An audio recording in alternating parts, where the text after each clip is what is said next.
largest public universities, strategic locations and variety of programs.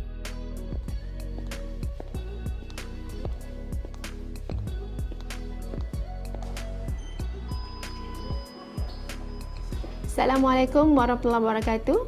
My name is Zuhaina Zakaria and I'm the Dean of Institute Graduate Studies UiTM, or also known as Institute Penyelesaian Swazah IPSis. And my background is actually electrical engineering, and I've been in UiTM since 1992. So this is my 28 years with UiTM.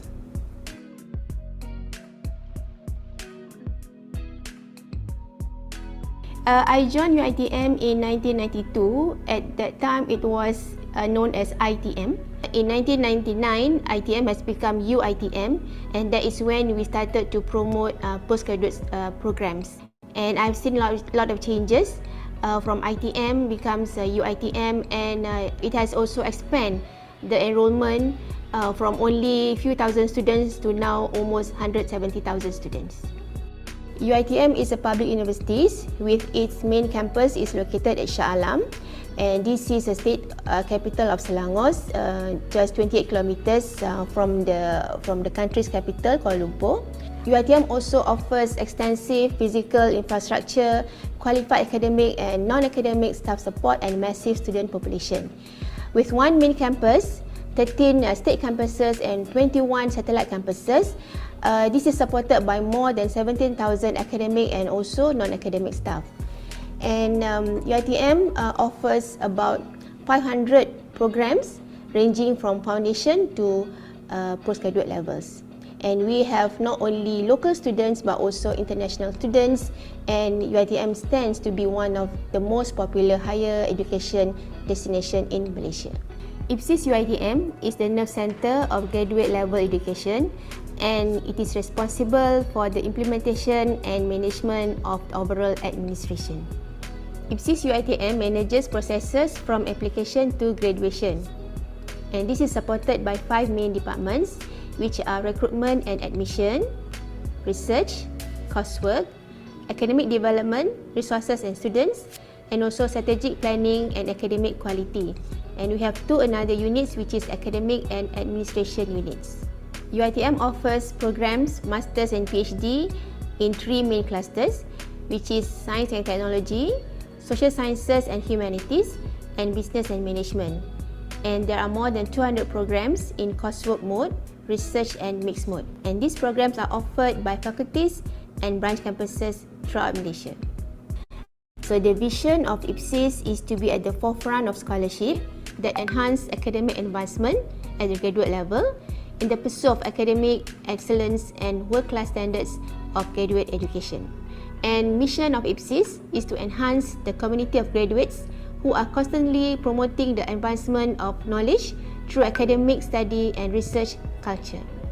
Objective of IPSis to be the center of administration and management of postgraduate education for UiTM, to broaden postgraduate learning opportunities globally, to preserve scholastic studies of postgraduate studies, and to establish policies and procedures pertaining to postgraduate studies. If you are interested in registering for our postgraduate programs, please visit our official website, and we hope to see you in the forthcoming registration. Thank you.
There are 4 reasons why you must come to UiTM. One is affordable tuition fees, larger public universities, strategic locations, and variety of programs.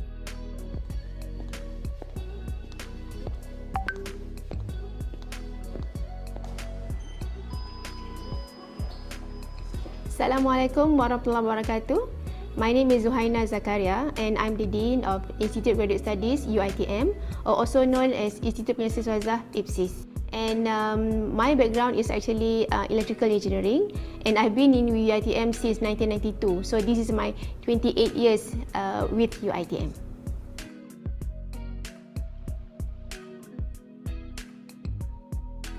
I joined UiTM in 1992. At that time, it was known as ITM. In 1999, ITM has become UiTM, and that is when we started to promote postgraduate programs. And I've seen a lot of changes from ITM becomes UiTM, and it has also expanded the enrollment from only a few thousand students to now almost 170,000 students.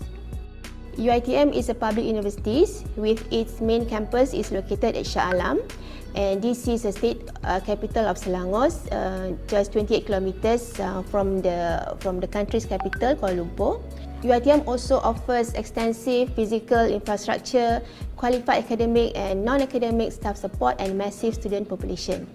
With one main campus, 13 state campuses and 21 satellite campuses, this is supported by more than 17,000 academic and also non-academic staff. And UiTM offers about 500 programs ranging from foundation to postgraduate levels. And we have not only local students but also international students, and UiTM stands to be one of the most popular higher education destination in Malaysia.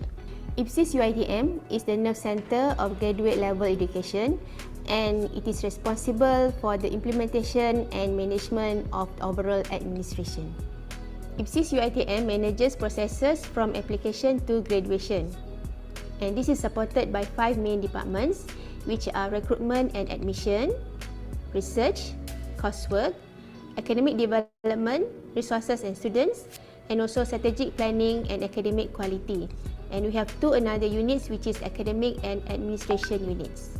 UiTM offers programs, masters and PhD in 3 main clusters, which is science and technology, social sciences and humanities, and business and management. And there are more than 200 programs in coursework mode, research and mixed mode. And these programs are offered by faculties and branch campuses throughout Malaysia. So the vision of IPSis is to be at the forefront of scholarship that enhance academic advancement at the graduate level in the pursuit of academic excellence and world-class standards of graduate education. And mission of IPSis is to enhance the community of graduates who are constantly promoting the advancement of knowledge through academic study and research culture. Objective of IPSis to be the center of administration and management of postgraduate education for UiTM, to broaden postgraduate learning opportunities globally, to preserve scholastic studies of postgraduate studies, and to establish policies and procedures pertaining to postgraduate studies. If you are interested in registering for our postgraduate programs, please visit our official website, and we hope to see you in the forthcoming registration. Thank you.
Ini belum.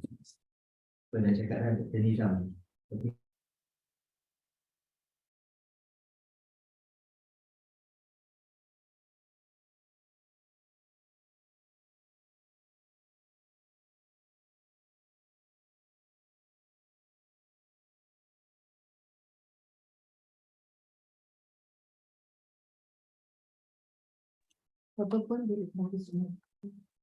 Assalamualaikum and very good Assalamualaikum and very good morning, ladies and gentlemen. Before we begin, we seek your kind attention to remain silent as a mark of respect for our national anthem, Negaraku, and UiTM official song.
Bersatu kita warga UiTM, kita bangsa perkasa, taat dan setiaku untuk negara, penuh semangat wajar. Kita jangan mudah terlupa pengorbanan perjuangan anak bangsa.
Assalamualaikum and very good morning, ladies and gentlemen. May I have your kind attention, please? As we are about to begin, please be prepared and make sure your microphone device are muted to avoid any interruption during this session. I'm Nur Hidayah binti Omar on behalf of Institute of Postgraduate Studies. I would like to welcome all of you to the briefing session for postgraduate students. It is our privilege to have you with us today. We are now ready to begin the session. We hope you will find the program we have lined up for you to be fruitful and engaging. Okay, for your information, the question and answer will be held at the end of this session. Please post your question in the message box. Before we begin, I will now read the program itinerary for today. So first we have welcoming remarks from Professor Insinyur Dr. Zuhaina Haji Zakaria, Dean of IPSis, and then Academic Process and Procedure, Associate Professor Dr. Siti Farhana Zakaria, Deputy Dean of IPSis, and then Research Program by Associate Professor Surveyor, Geologist, Technologist Dr. Khairul Nizam Tahar, Head of Graduate Studies by Research, and then Mixed Mode and Coursework Program, Technologist Dr. Khairul Safwan Muhammad, Head of Graduate Studies, Mixed Mode and Coursework, and then Academic Development Resource and Student, Surveyor Dr. Siti Mazwana Shamsuddin, Head of Graduate Studies, Academic Development Resource and Students, and then we have Recruitment and Admission, Associate Professor Dr. Khalila Abdul Khalil, Head of Graduate Studies by Recruitment and Admission, and then UiTM Postgraduate Student Society UiPS, Mr. Muhammad Fariduddin Attar Muhammad Noor, Vice President to UiTM Postgraduate Student Society UiPS, and then last is UiTM Library Perpustakaan Tun Abdul Razak, Madam Iza Eliana A. Wahid, Senior Librarian. Okay, without further ado, we are extremely honored to invite the Dean of Institute of Graduate Studies, or known as IPSis, UiTM, Professor Insinyur Dr. Zuhaina Haji Zakaria, to deliver her opening remark. Over to you, Prof.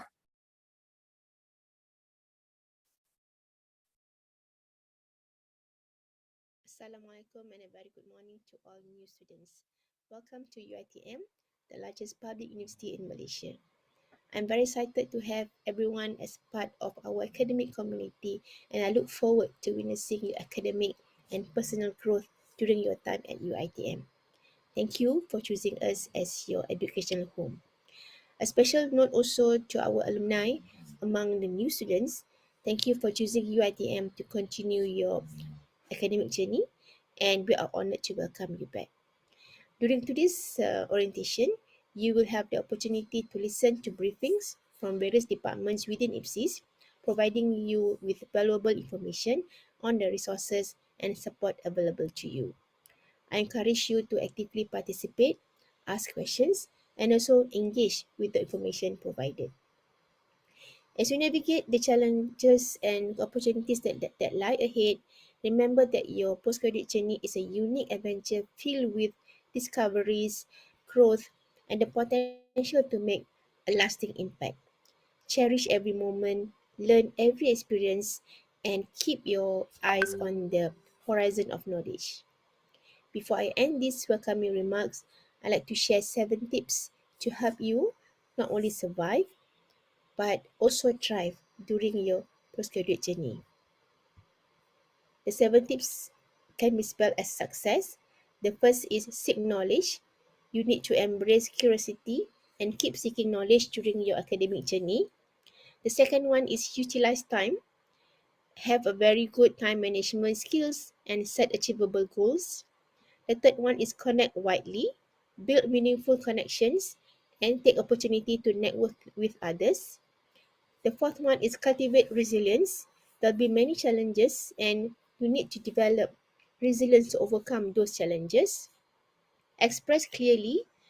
You have to work with to improve your communication skills to convey your ideas effectively. The sixth is seek guidance. Don't hesitate to seek guidance and mentorship from your supervisors or your colleagues or your friends, your classmates. And the last one is stay balanced. Maintain a healthy work-life balance. don't only work hard, but you need to work smart. So I wish you all the best. Welcome again, and let the journey begin. Thank you.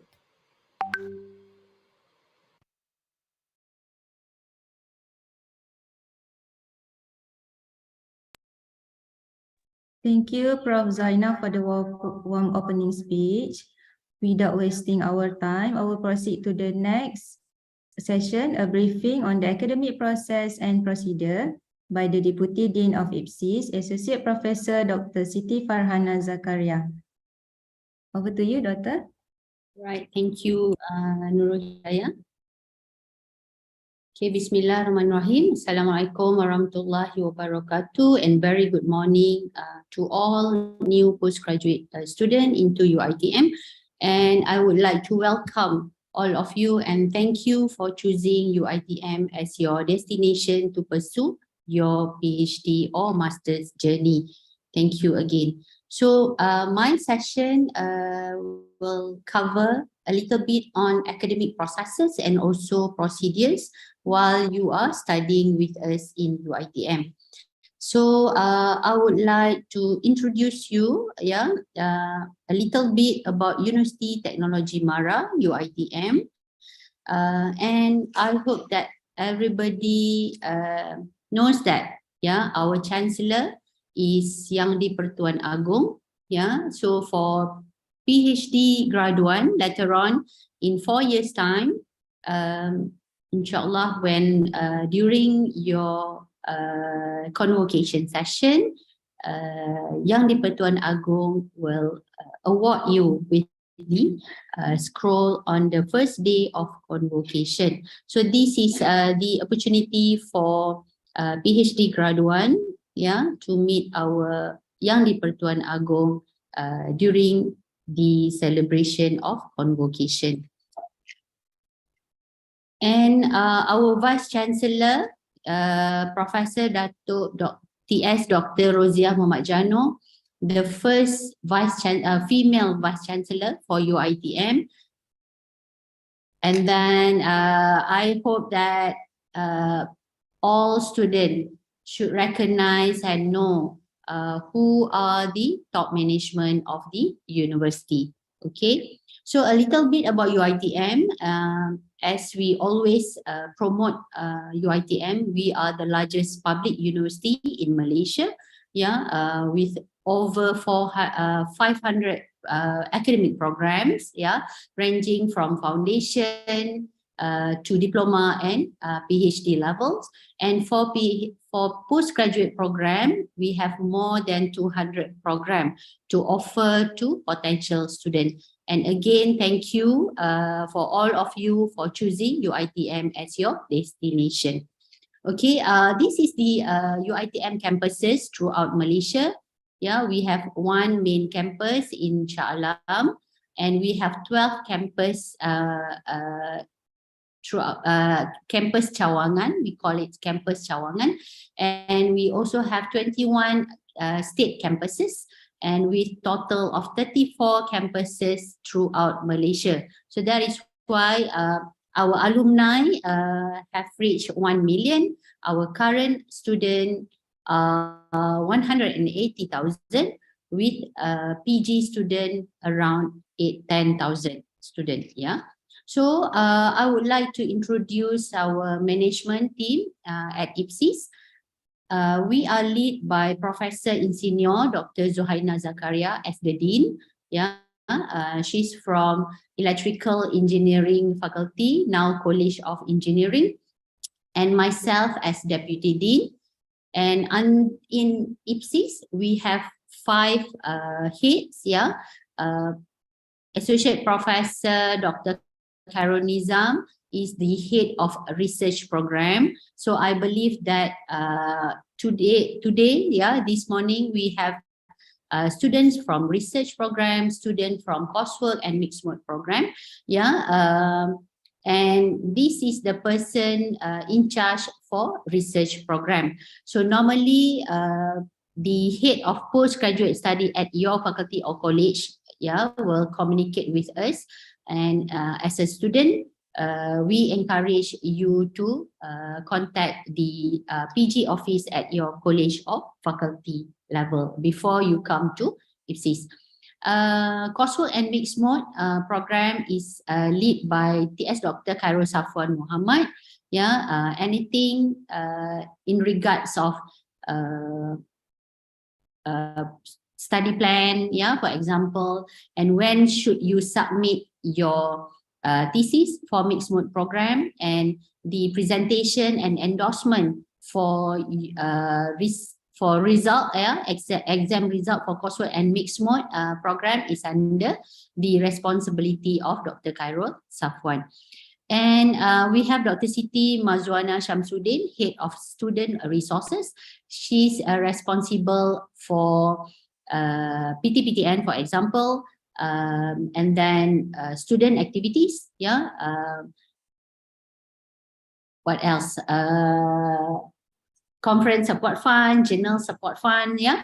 So if you need funding, yeah, to present papers at conferences, or need funding to publish your papers at journal, please communicate with the PG office at your faculty, and then they will contact Dr. Siti Mazwana for the fund. So we have the criteria, the process that you should follow, and all that information are available at our website.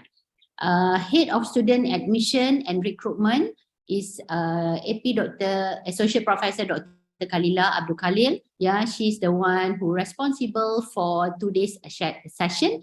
Yeah, of welcoming new student into UiTM, and also responsible for the recruitment process. Yeah, and with her we have Dr. Sufyan Hadi Ayub, the main person who in charge for this morning session. Congratulations, Dr. Sufyan, for this successful event. Yeah, he is the coordinator for promotion and marketing, responsible for promotion event, responsible for marketing strategy, in order for us to have more PG student at UiTM. Yeah, and Head of Strategic and Quality is Associate Professor Dr. Muhammad Fairuz Kamaruzaman, and normally he will be communicate with the PG office at your college or faculty, and basically students won't contact him much, yeah, unless for standard thesis submission, yeah, for research student. Okay, at IPSis we have two senior assistant registrar, Cik Asmiza Supa and also Puan Zuraini Idris, who are responsible for academic and administration respectively. So if you have any issues on generating tuition fees bill, yeah, you may contact Cik Asmiza Supar. And if you have issues in registration for coursework student, and if the issues cannot be solved at the faculty level, you may come to IPSis and communicate with Cik Asmiza Supar. And for administration, yeah, we have Puan Zuraini. If you have any issue on PTPTN, for example, for local student, this is the person you should contact. All right. So I believe that we already complete the registration as a new student. You have done that via online registration. You have submitted all the necessary documents into the folder provided by IPSis. And what to do next as a new student? This is the most crucial thing that should be take note as a new student. Yeah, academic calendar. So what we have in academic calendar? So this is where we have all the deadline for every single thing during your study in UiTM. For example, for research student, yeah, you have to attend 2 compulsory seminars. Yeah, you have to attend IGS Research Skills Seminar and also Thai Squared Seminar. So this is the date that we have scheduled for all the students. You have to do the registration online, and I encourage for master student especially to complete your IGS research skill in semester 1. So the next session will be on the 9th and 10th January 2024. So please do register yourself online in order for you to sit for the RP session. So for research student, yeah, before you can embark into your research journey, you have to pass the RP. So in order to sit for the RP, we have a prerequisite seminars, which is IGS Research Skills Seminar, yeah, and we will provide the certificate for students who have attended a full session. So the detail of this seminar will be covered by Dr. Siti Mazwana. Okay, so for research and mixed mode course program, for example, yeah, we have a deadline to change mode program or campus. Yeah, we have the deadline for special leave application, and then also due date to submit MUE is for international student only. So for local, you don't have to sit for MUE, IELTS, TOEFL, yeah, but for international student, this is a compulsory exam that you have to sit and submit to us within 2 years from the date of registration. So for those who did not submit the English competency result during the application process, you have to sit for IPSis, yeah, English proficiency course in semester 1 before you can embark your study into the program. Okay, so for coursework, we have add and drop courses, yeah, because coursework, for coursework student, you have to attend classes and register for subjects. Yeah, so this is where you have to register subject for this semester, and the deadline will be 27th of October, and add drop courses, also the deadline is 27th of October. So please check your timetable, please check your courses listed in your student portal before you can, in order to avoid GT status. Okay, please check this academic calendar. It is available at our website, yeah, and also I believe that at faculty level also have been highlighted the academic calendar.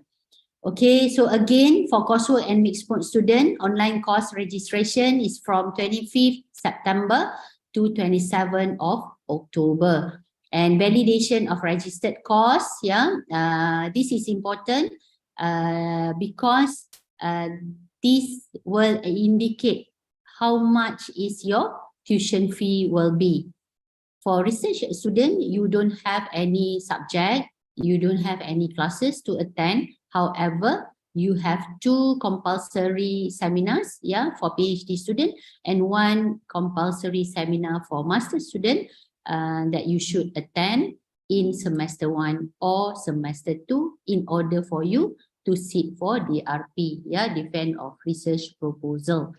Okay, this is also a crucial deadline, last date of payment of tuition fee. I hope that everybody who attended this session this morning already paid their tuition fees. Okay. Okay, UiTM also offer fee deferment where student can pay their tuition fee in staggered. Yeah.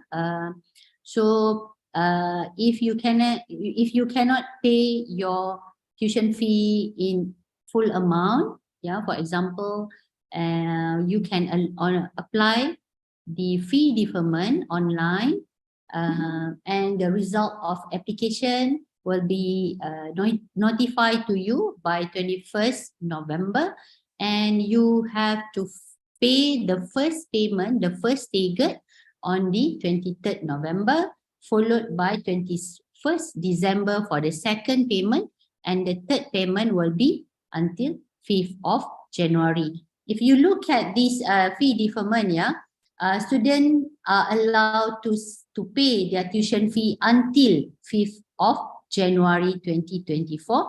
And if you want to pay lump sum, the whole amount of the tuition fee, the deadline is 23rd November. So please bear in mind for those who have financial difficulties, to pay full amount of your tuition fee, please apply for fee deferment. Okay, this is for staff, UiTM staff. That is why the announcement is made in Bahasa Malaysia. So I believe that all staff in UiTM can understand Malay, can read Malay. So this is only for UiTM staff.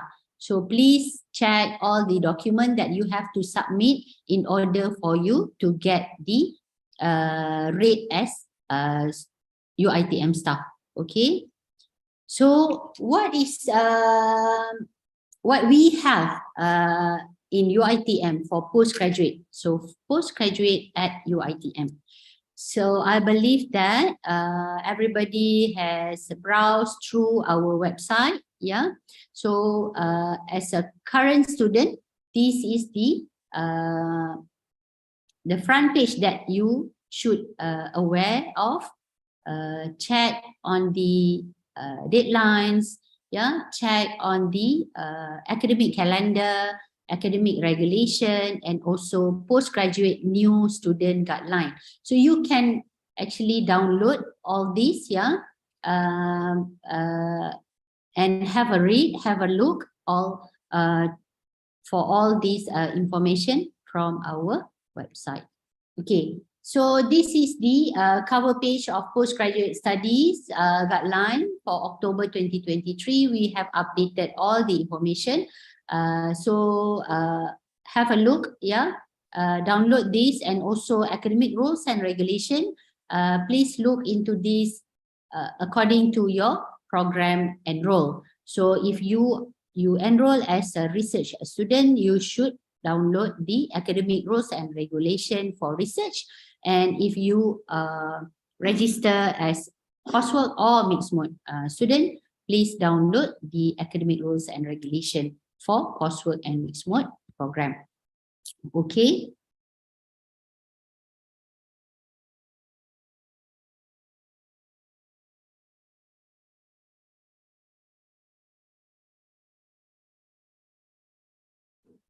Okay, so once you have registered yourself with us, your status as student will be divided into these three status.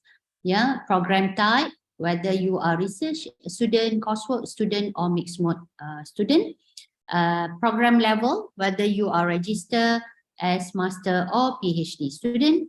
And your study mode, whether you are full-time or part-time student. For international student, you have to enroll as a full-time student, as this is the requirement from the government of Malaysia. So you have to enroll as a full-time student. Okay.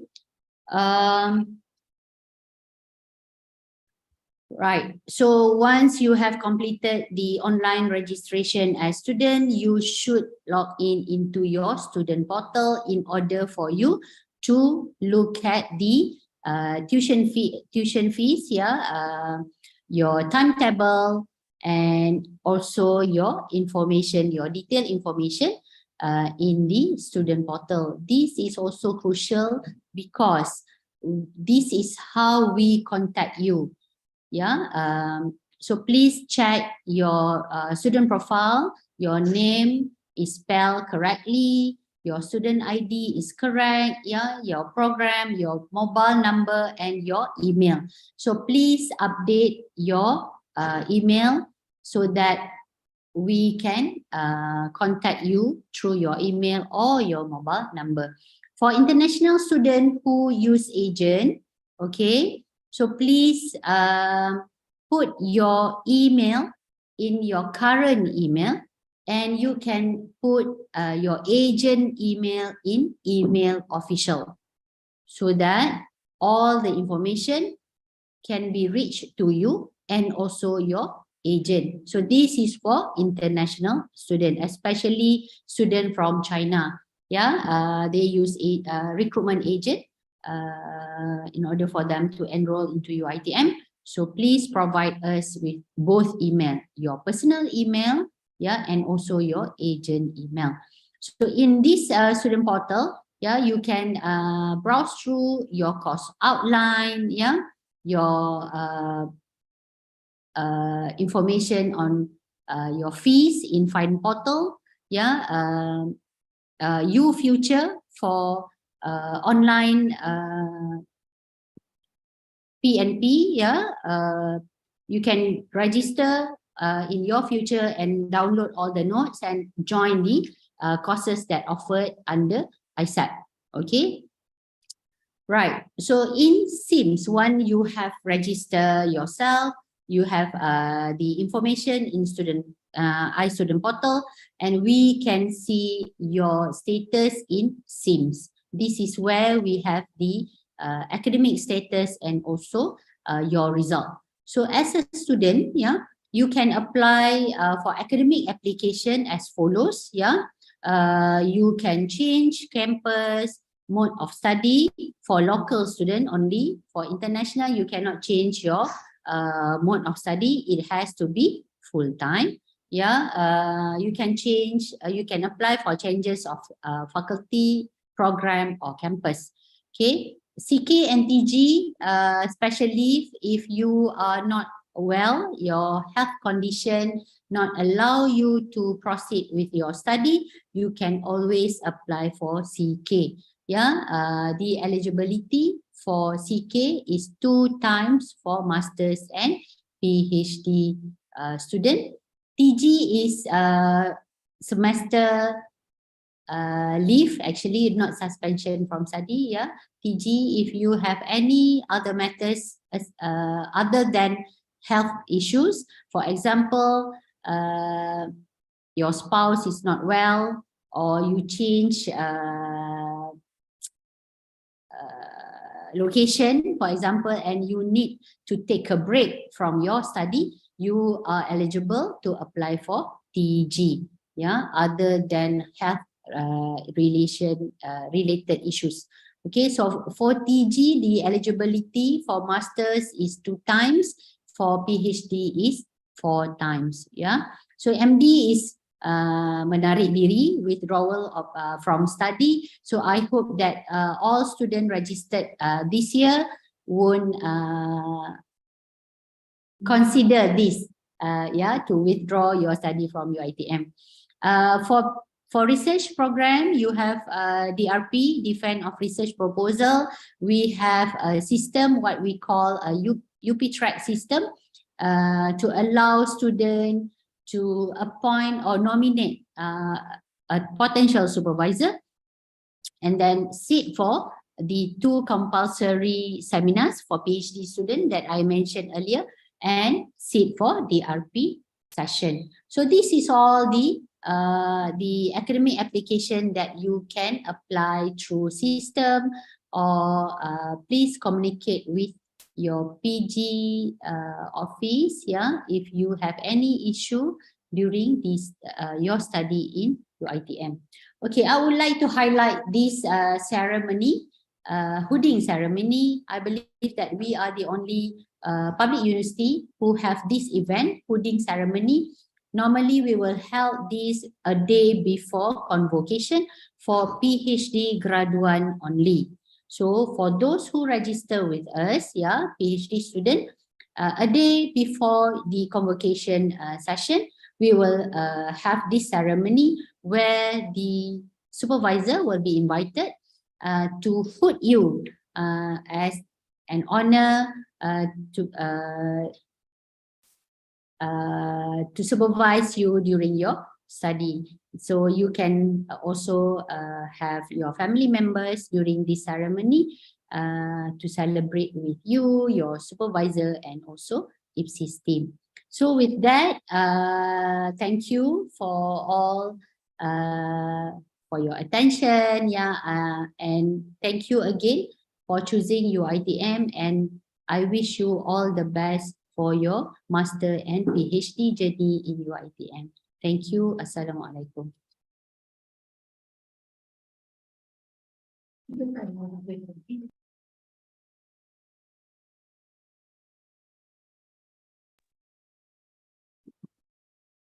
Thank you, Associate Professor Dr. Siti Farhana, for the meaningful information according to the academic process and procedure.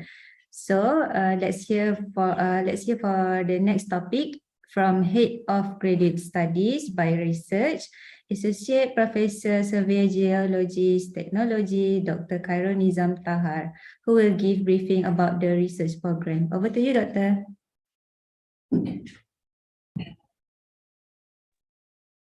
Assalamualaikum warahmatullahi wabarakatuh. Thank you, Nuridaya.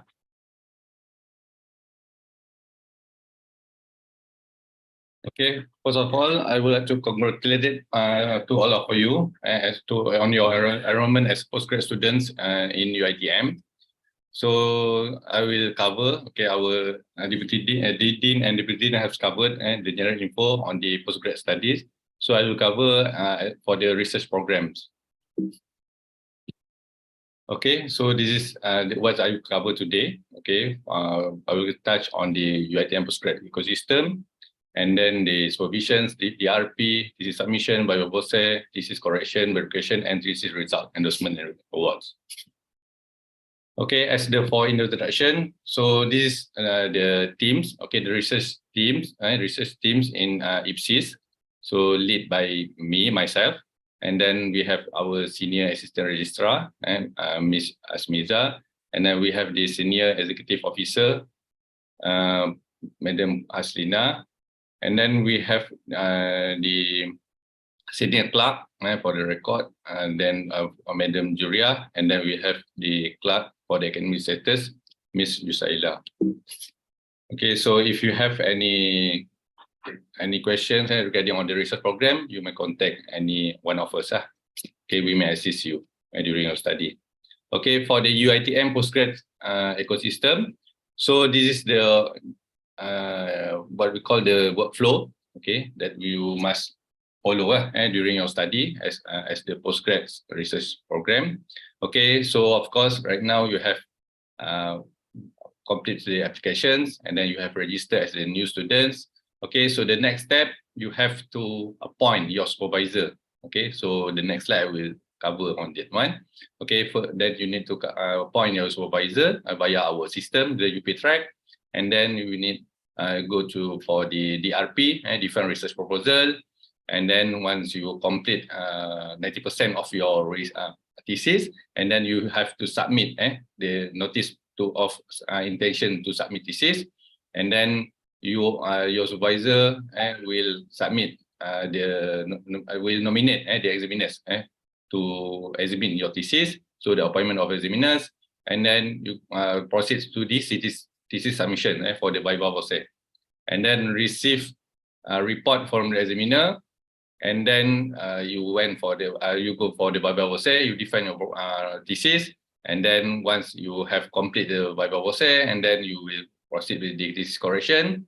So once you complete everything, and once you amend all the comments from the panel, from the examiners, and then you can proceed for the format checking, and then once it's completed, your name will be present for the Senate, and then you will go for the convocations. So this is the whole process, the journey as the postgrad student for the research program. Okay. So I would like just to touch on the timeline of GOT. So I hope all of you have aim to graduate on time. So GOT means they stand for the graduate on time. So this is the what we call the timeline that we provide for you as a guidance for you to follow lah, in order for you to graduate on time as a postgrad student for the research program. Okay, so we start from the application registrations. Okay, this is step 1 until 10 lah. Okay, so application registration, and then so assume you will appoint your supervisor via UiTM and then get the approval everything within 1 month. Okay, and then you also need to attend. We need to complete the RSS module. For the RSS module and the TIE square for the PhD. For the master only RSS module. The 8 module you must complete within this semester lah. So then you can go for the DRP. Okay, this different research proposal. And then if you your research need to approve by the ethics, then you need to get the approval from the ethics committee by university. So this is this form you must submit through the postgraduate office at your respective faculty or college. And then maybe you want maybe as the master postgrad students you want to convert to the PhD. So you need to submit the application within 12 months. Okay, 12 months from the registration date. Okay, for the full time, and then if you enroll as a part-time student, you can submit within 24 months. Within, not after. Okay, so 12 months for the full time, and then 24 months for the part-time. Okay, and then proceed again. Then you can nominate. Once you submit your when you complete your thesis 90% complete. And then you can submit submit the form intention to submit thesis. Okay, so the supervisor also will submit the examiners and the nomination of the examiners, and then you can submit the thesis. When you complete 100%, you can submit the thesis, and then when for the reviva, okay, so you will define your again your thesis, and then you get the thesis corrected, and then get your thesis formatted, and then submit letter. Okay, once you have the submit letter, that's mean you have the graduate as the postgrad students. Okay, so this is how we can achieve the GOT. Okay, for you as a new students. So we also provide the dashboard. So this is the guidance. So we provide each of you, and will provide your own dashboard. So you have your own so the ID, name, program, and then main supervisor, and then the college and level study. So we provide date from date to date. Okay, for example, when you need to proceed with the literature review, research proposal, and the methodology, how when you should achieve research objective 1, objective 2, objective 3, or so on. And then when you need to get the research ethics, when you need to start the thesis writing, and when you need to submit your thesis, and then when you need to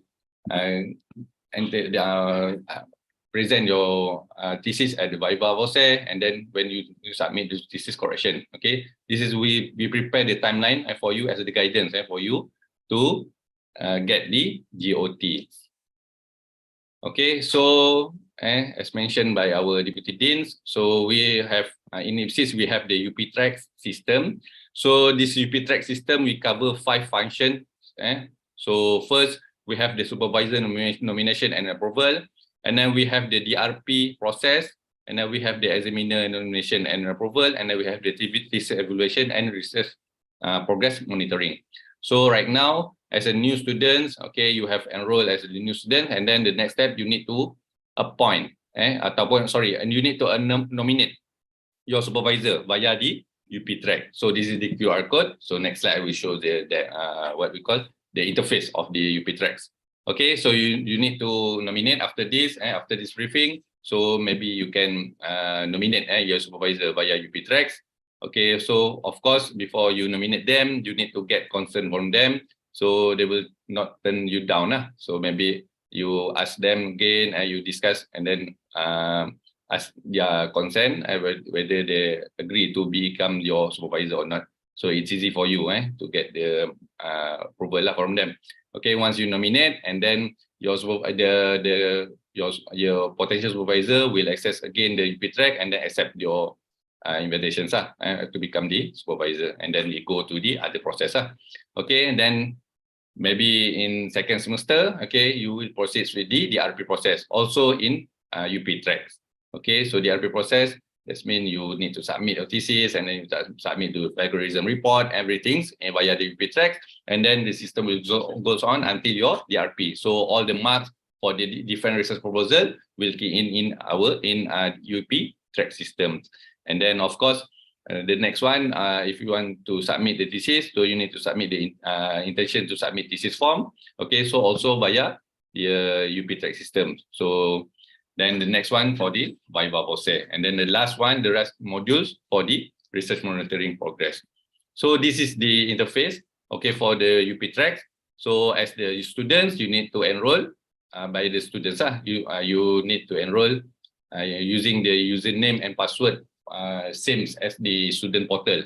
Okay, so you need to press the you need to log in using the students.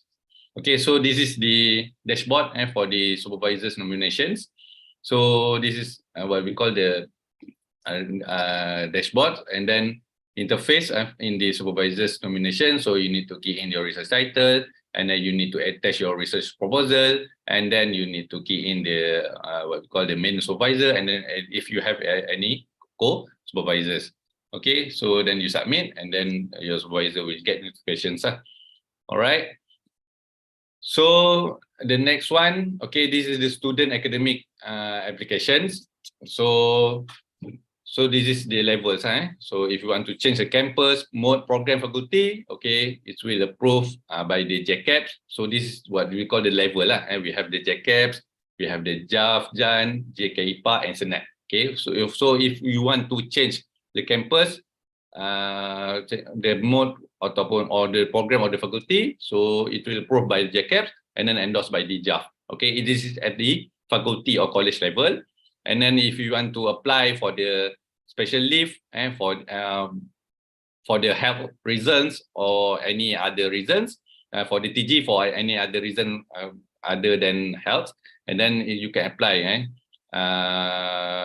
Then apply, then you submit to Postgraduate office. Then Postgraduate office will present at the JCAPS and endorsed by the JAF. And then if you want to withdraw study of the study, you submit also to Postgraduate office. Okay, when to go to the JCAPS and JAF Gen, and then the different research proposal also until the JAF Gen. And then if you want to appeal for a continuation of the study within the semester, and then endorsed by the JAF Gen. But if you want to continue appeal for this is for the next semester. If you want to apply for continuation of the study and from the previous semesters, and then you need to get endorsed until the Senate level. So if you want to appeal for extension, if let's say master you should complete until semester 4 or 2 years, but you didn't complete, so you need to extend for the next semester, semester 5. So you need to apply the appeal for extension of study. Okay, and also the appeal for the continuation of the studies. You need to appeal to modes to form. Okay, so we'll endorse under the Senate. And then if you want to convert from master to PhD degree, and then also you need to endorse until the Senate level. So this is the what we call the procedures for each applications. Okay, for the conversion for master, if you plan to convert, if you are enrolled as a master degree students, and then you plan to convert to the PhD, this is the what we call the criteria, and you must meet. Okay, so the master student who want to apply the conversion must meet the following criteria. So first one, so must as I mentioned before, so if you want to apply for the full time as a full-time student, you must apply within 12 months, and then if you are part-time student, you must apply within 24 months. Okay, and then so this is the criteria you must fulfill. So the research work has been accepted to be presented at least one seminar conference. So by faculty within the study duration, or the research has been submitted at least one index publications as Scopus, ERA, WOS, MySite, or listed journals. Okay, as the main author within the study. Okay, so this is the criteria you must fulfill first before you apply. if you didn't fulfill this criteria, you cannot apply for the commercial master degree. Okay, and then the student research outcome proposal will be assessed orally by 2 experts assessors in the same research area, and then you have to pass the assessment. And then when you fulfill everything in this mentioned, all the criteria, then you can submit. We will proceed your application to the next level. Okay, so once you get the approval conversion from master to degree, so you will become the PhD student for the next semester, and then you need to present in an oral presentation, in oral assessment, and within 1 year after the date of approval. If the student fail in the oral assessment, so we also have the assessors for you to assess you. So after your commissions, and then if you fail on the assessment, so your PhD status will revoke to the master degree student again. All right. And then, so this is the procedure. Okay, so the student submission application within stipulated time. So as mentioned, the full time 12 months, and then for the part time 24 months. Okay, and then the supervisor will support, and then JCAP have 2 panels to assess you, and then JCAP will approve, and then until they snap to endorse your applications. Okay, for the supervisions, okay, so right now, so maybe tomorrow, you need to appoint, or after this, in the evening, you need to appoint your supervisor. So the supervisor's appointment is based on the student research. So please choose the appropriate supervisors that are familiar with your title or your field. Okay, so easy for you to discuss or consult with them. So you need the supervisor must know about your research area, and supervisor must also have the expertise for you to consult or to supervise you as the supervisor. And then the appointment of supervisor, you or they may refer to the academic rules and regulation for the postgraduate studies which available in our website, IPSis website. So we can find them. Okay, so the role of the supervisor only to assist and advise the students in the design, development, completion of the research degree program within the stipulated time, and then to guide and mentor the students so that they can learn about the systematic process. So this is the role of supervisor. If you have any problems on your experiments and on your methods, so you can ask advice from them. So they also will provide the very good solutions for you to solve whatever problem you have in your study. Okay, so again, so this is the workflow for the supervisor nomination process.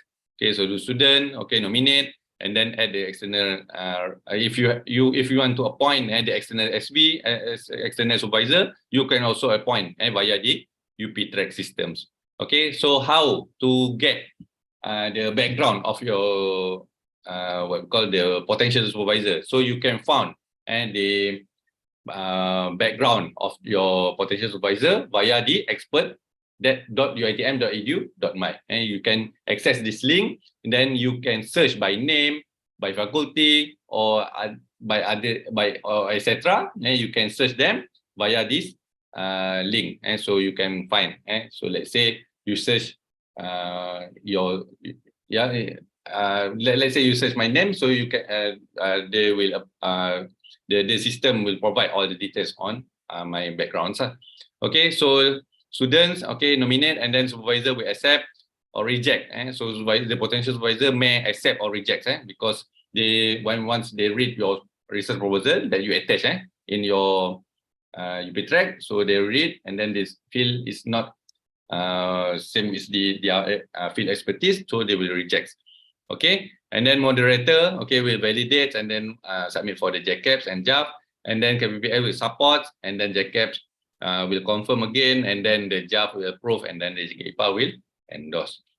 Okay, criteria. Okay, so this is the criteria of the supervisor from the academic rules and regulations. So as for the main supervisor for the master degree, so the supervisor must have 1 level higher than degree enrolled by students, or 5 years experience in teaching research. Let's say as the main supervisor, if you enroll as a master student, so your main supervisor must have the PhD at least, or he or she have 5 years experience as a master degree holder, but they have the 5 years experience, so they can become your main supervisor. Okay, and then PhD. Okay, if for the main supervisor as PhD for the PhD students, so at least 2 years experience in teaching and research, which related with the students field lah. Okay, so for the co-supervisor, okay, so main supervisor must be UiTM academic staff. You cannot assign or you cannot nominate the outside from UiTM. Must be UiTM academic staff. Okay, but co-supervisor can be UiTM staff or industry or practitioner or other institution, academic institution outside. Okay, so the main supervisor must be UiTM academic staff. So the co-supervisor, okay, must have at least have master degree or equivalent. Okay, for the master, and then for the PhD, a doctoral degree or equivalence. Equivalent means maybe they have the professional level, professional cert. So, for example, like engineer, and for like the surveyor and licensed surveyor. So it depends on the professional. Okay, so we can process. We can accept to become the co-supervisor, and then not an intimate friend or relative of the students or of any of other supervisors. So that's mean the co-supervisor not have the intimate relationship with you or with your supervisor. Okay, so because this is related with the ethical issues. Okay, and then to ensure the independent judgments. So not be currently registered as postgrad. So that's mean the co-supervisor that you trying to nominate is not the postgrad students at the other university or in UiTM lah. So make sure that one before you nominate them, please ask them, okay, whether they right now they pursue their study or not. Okay, then change the supervisor. So students may apply for the change of supervisor. So maybe you have nominated your supervisor, and then at the next semester you feel the supervisor is unable to supervise you because some reasons. Okay, so student may apply the change of the supervisor based on the valid reasons.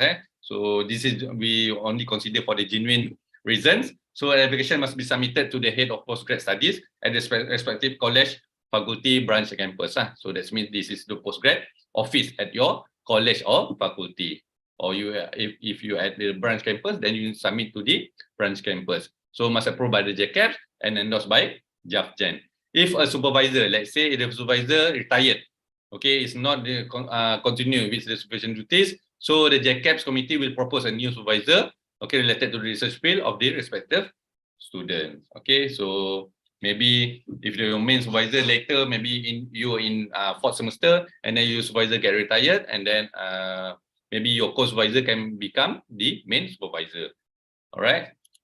Okay, so the research progress report. So student is required to consult with the supervisors and submit the progress report every semester. So you need to check again your academic calendar. So you need to know when you need to submit the research progress report. So you need to submit by semester. If you fail to submit this research report, then you will get D10. Okay, this is dismissed. Dismissed from the UiTM. So we give you the D10. Okay, so please make sure you submit every semester based on the stipulated time that we provide in our academic calendar. And then supervisor will evaluate the student research progress in the research progress form, and then supervisor will submit a report to KPPS. So please fill up the form and then fill up everything, and then you submit to supervisor, and then supervisor will submit to the KPPS endorsed by the JCAP. Okay, so KPPS will enter and the endorsed result and the students in the SIMS, and that means your student information management. Okay, so student to access the progress result through the student portal, and you can check your student progress, your student status via the student portal for the next semester. So the define research proposal.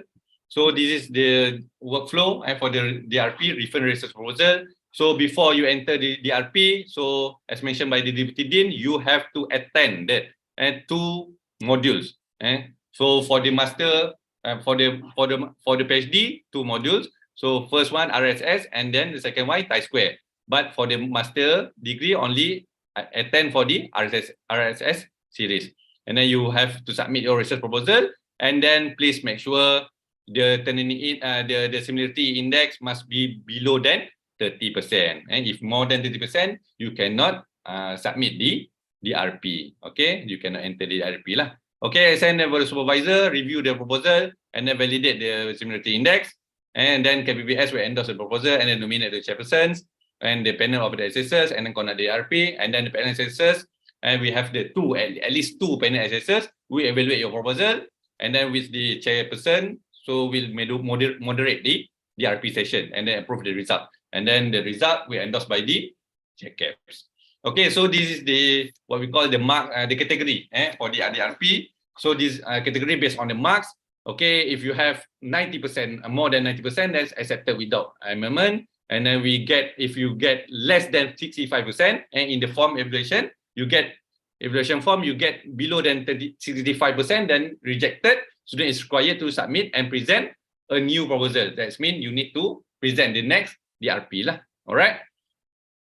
So usually the student will get 2 or 3. Okay. Okay, so for the thesis submission, okay, after you complete with the RP, then for the thesis submission, so of course, when you have the intention to submit, so you need to submit the intention to submit thesis form. Okay, and then your supervisor will identify the potential examiners and then submit to the postgraduate office, and then student will submit the thesis and then set the viva, and then send the thesis to examiners and then receive report from the examiners. Okay, so this is before viva. So before viva, that means you need to submit the IPS form, and then the supervisor will submit the examiners, nominate the examiners, and then you have to submit the 90%, the 100% thesis, and then we set the viva, and then your thesis we send out for the examiners, okay, for them to examine, and then the examiners will provide the reports based on your thesis. And then during viva, we have the chairperson, we have the examiners, and which have read your thesis, and then we have the minute takers and then the supervisors and the observers only. Okay, and then we'll get the viva results and during the viva. Okay, so the post viva, so after viva, you have to amend based on the panel comments and do the correction, and then must do the correction within the duration of the correction. That means within the duration that has been told you during the viva sessions. And then or you have these results. Okay, and then verification by the examiners. And then after you complete with the correction, and then you can submit for the thesis formatting, and then go for the standard matching for the endorsement. So this is your GOT will your duration of study will calculate from the date of your registration until the end, until the senat letter. So this will determine whether you have the GOT or not. Okay, so this is the general for the intention to submit. Okay, so students required to submit the KPPS to submit the form, and then you have to submit 400 words, abstract, and then TOC, table of content, and then the similarity index.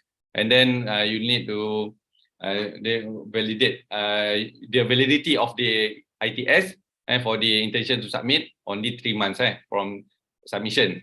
And then the notice will be null and void if you fail to submit the thesis, the full thesis within the stipulated time. So you need to resubmit again the next ITS.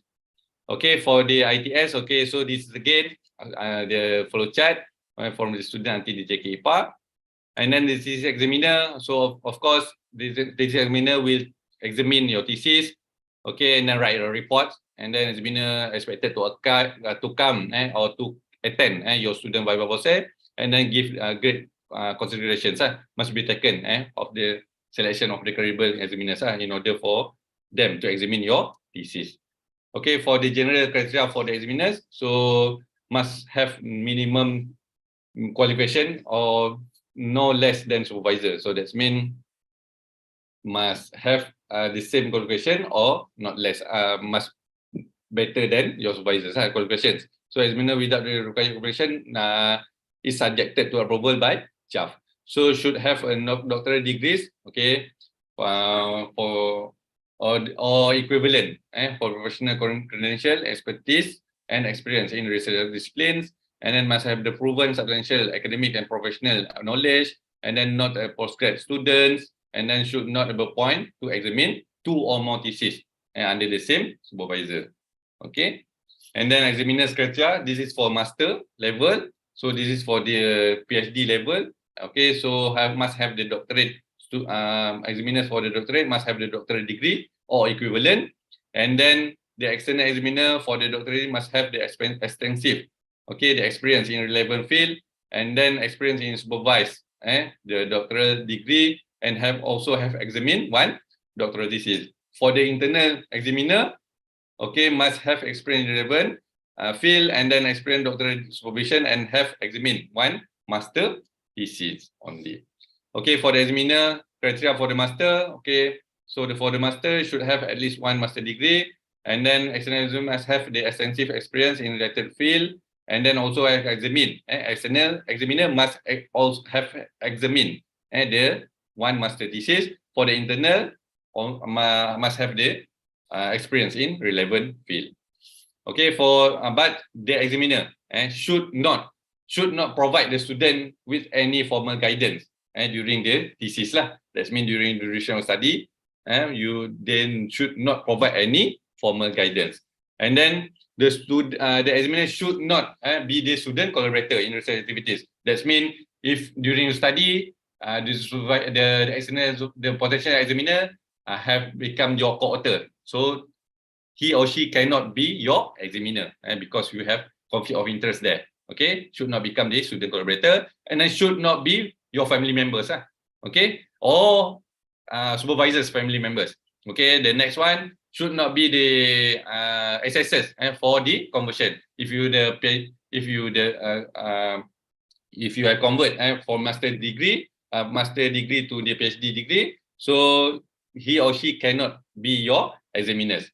And then the examiner should not have graduate less than 2 years under the same supervisor. So that means if the examiner is your ex-student by your supervisor, so he or she must be more than 2 years. Graduated more than 2 years. If less than 2 years, we cannot accept to become your examiner.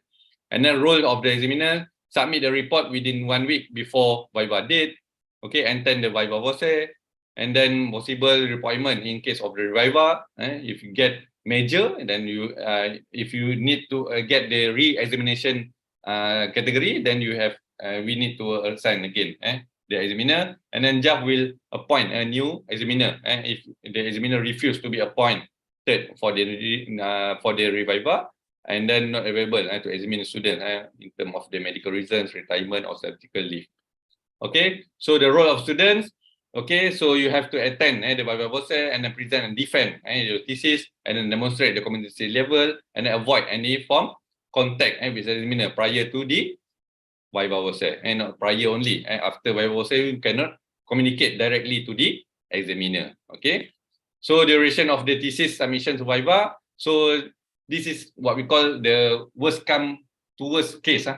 So once you submit the thesis until the Viva voce, so it takes 10 weeks, the maximum.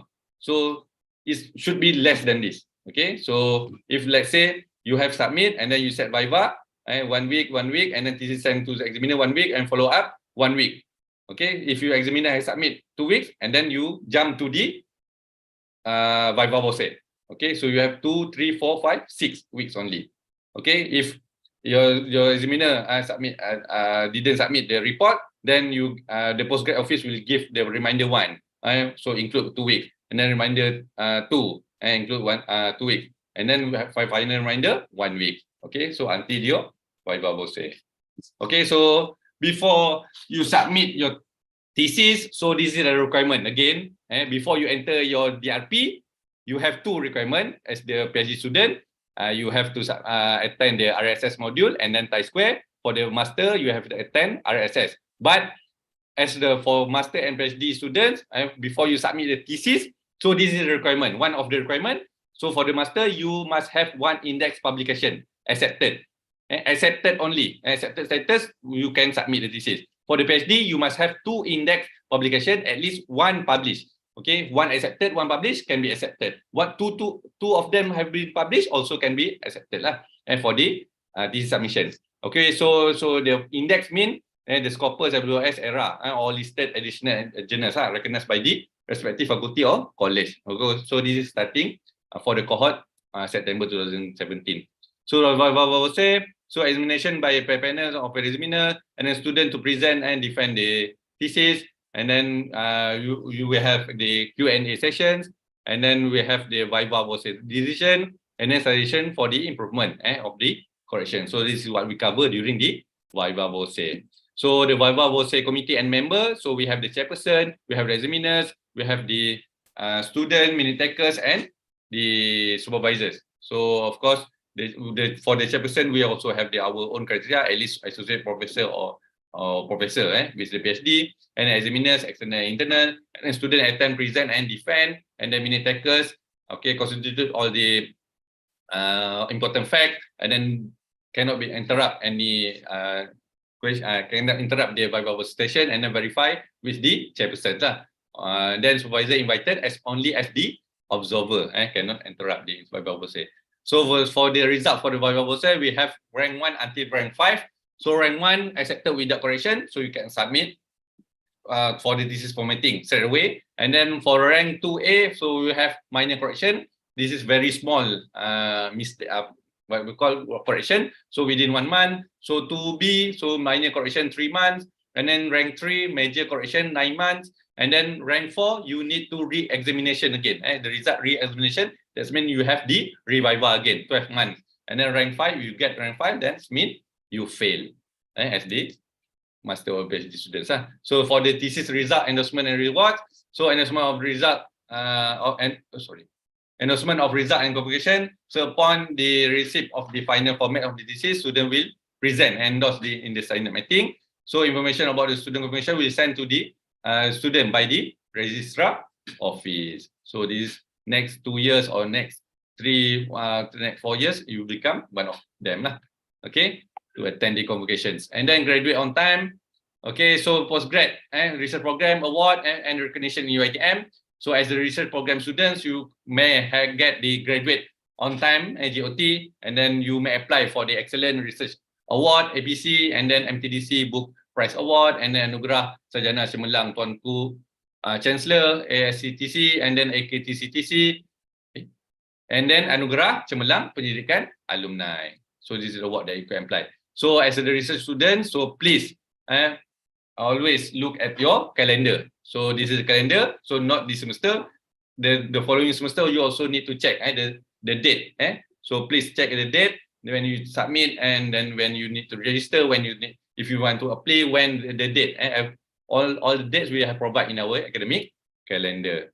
Okay, I think that's all. Thank you.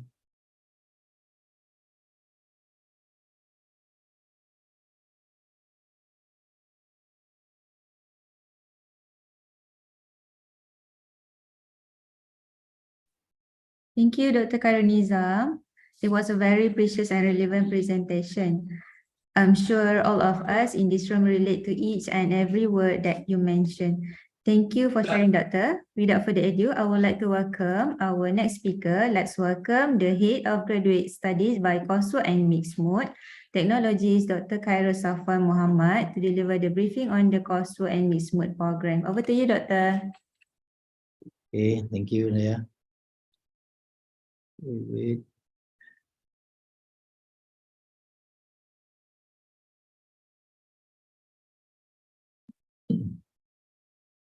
Okay, can you see?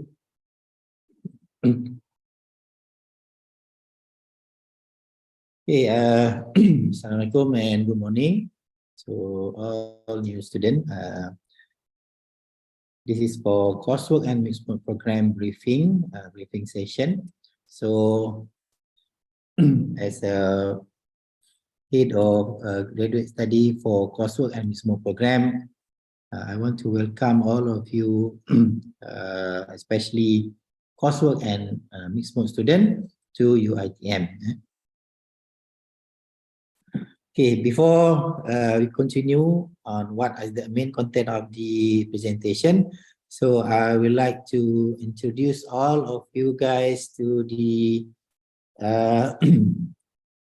who are the person behind the unit of coursework and mixed mode. So it's head by me, Khairul Safwan bin Muhammad, as the head of postgraduate study. And then we have a senior assistant registrar, Cik Asmiza Supa, assisted by executive officer, Puan Anis Idayu Sapi'i, and our clerk is Zainul Shakirah Zainuddin. Okay. So this is the presentation outlines, which is started from registration, fees, until the last is the official academic transcript. Okay, one thing that I want to highlight is all my presentation here is being extracted from the academic rule and regulation. Okay, where the academic rule and regulation, you can download it from IPSis website. If you go to the IPSis website and then you scroll a little bit down, there will be a current student. You click at no more.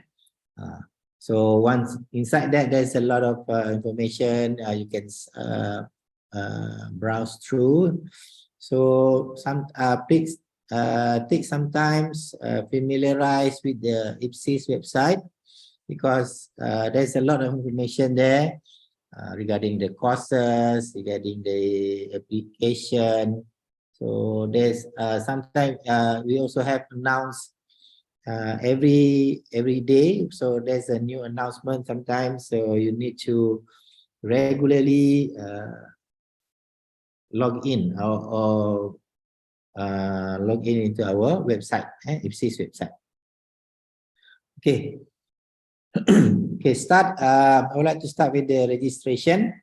So now you are a new student. So I believe that most of you has already registered your course. Because if you're not registered your course, you will be later on will be dismissed. So student must register for courses according to their study, either you part-time or full-time.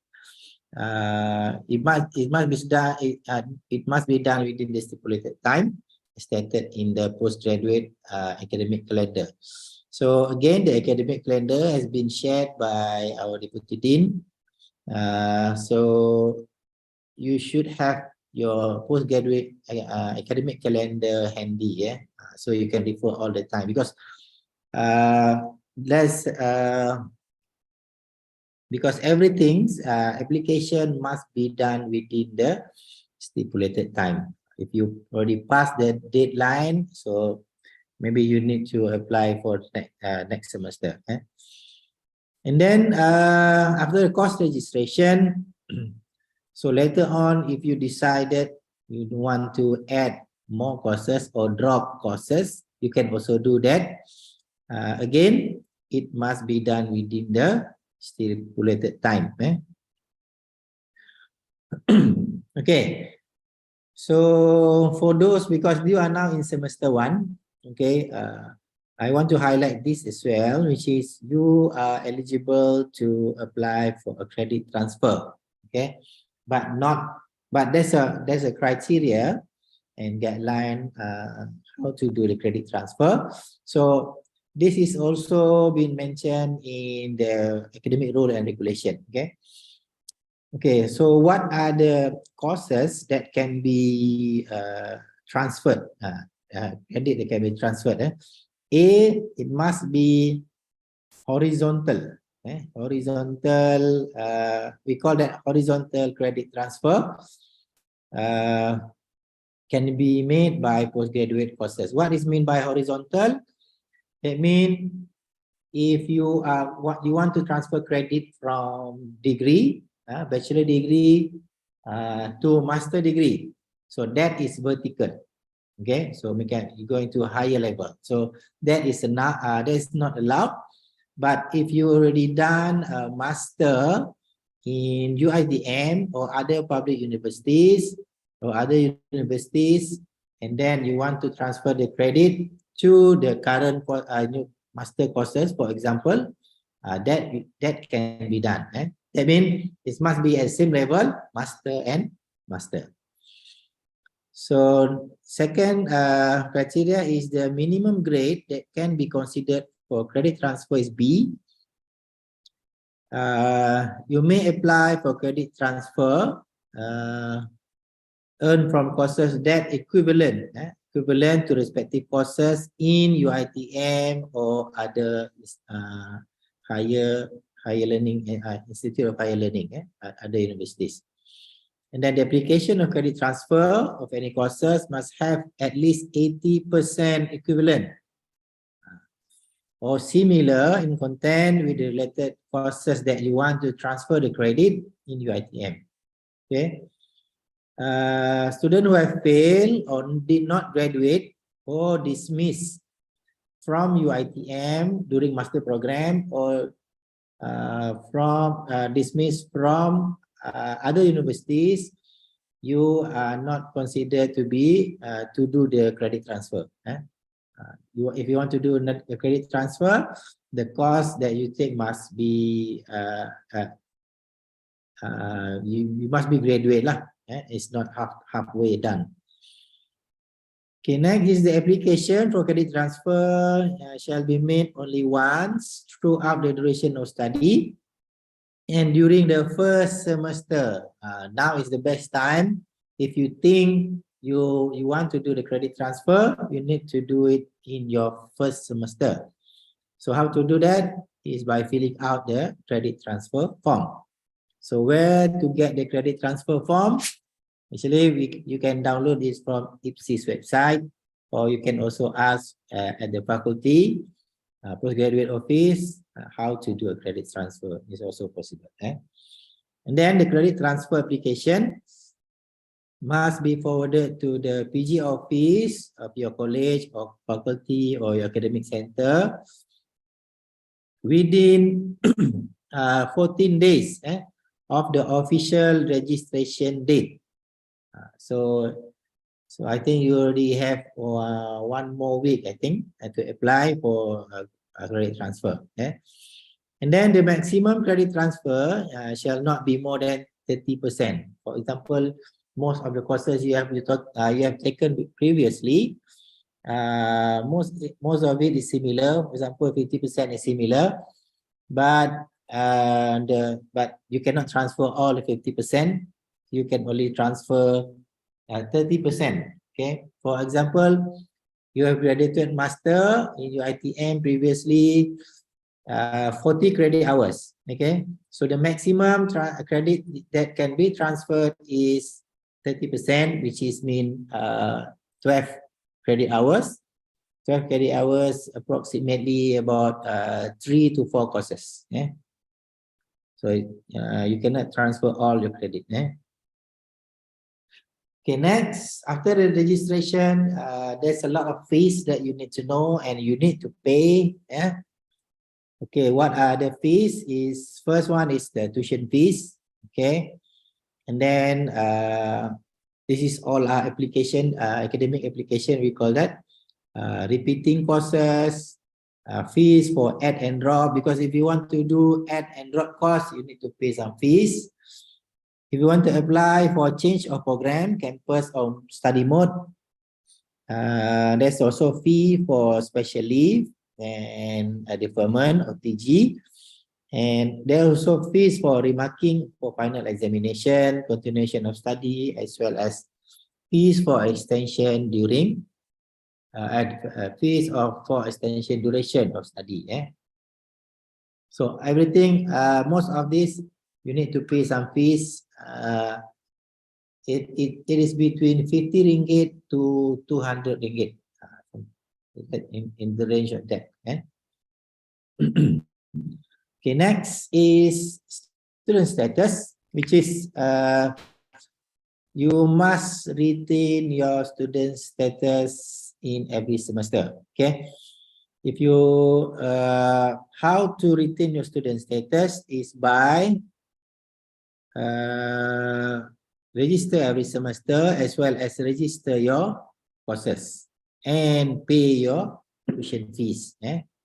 So register as student, register your courses and pay your tuition fees. That means once you have done all these 3 things, that means you can retain your student status. So else, if you not fulfill one of these things, you not register a student, not register your courses, and not pay your tuition fees, that means your student status will be revoked. So once your student status is being revoked, so there's a lot of things that you cannot do, you cannot use. So one of among that is you cannot attend any classes. Okay, you cannot participate in any university activities. You cannot use any university facilities. You cannot sit for exam, obtain the examination result, as well as you cannot renew your visa. So there's a because why? Because if your student status has been revoked, that means you are not UiTM student. So if you want to use all the facilities as a student, you need to retain your student status. So while later on from semester 1, semester 2, semester 3 until you finish your study, there will be probably you're going to have some difficulties, have some problem during your journey of your postgraduate program. So there's some leeways, or not leeways, some application that you can consider to apply. So we call that as academic application. So among the application that you can apply for is the special leave. Okay, special leave is you can apply when it is related to your own health reason, own health related reason. So for example, your spouse or your kids or your mom, dad has health related issues, you cannot apply for CK. You need to apply for TG, deferment of semester.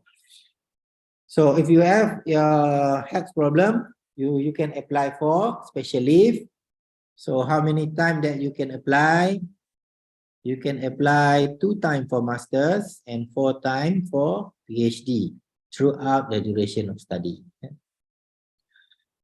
So if you apply for deferment, academic semester or CK,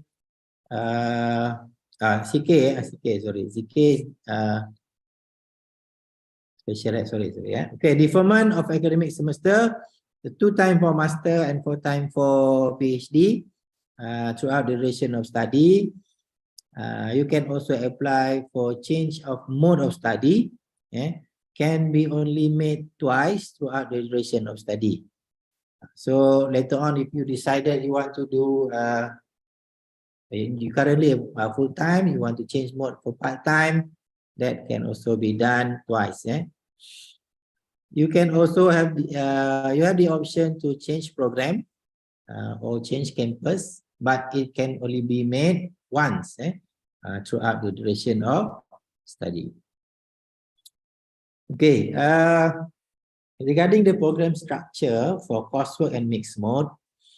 So for coursework program, the research component will be less than 50%. And for mixed mode component, mixed mode program structure, the research component will be more than 50%.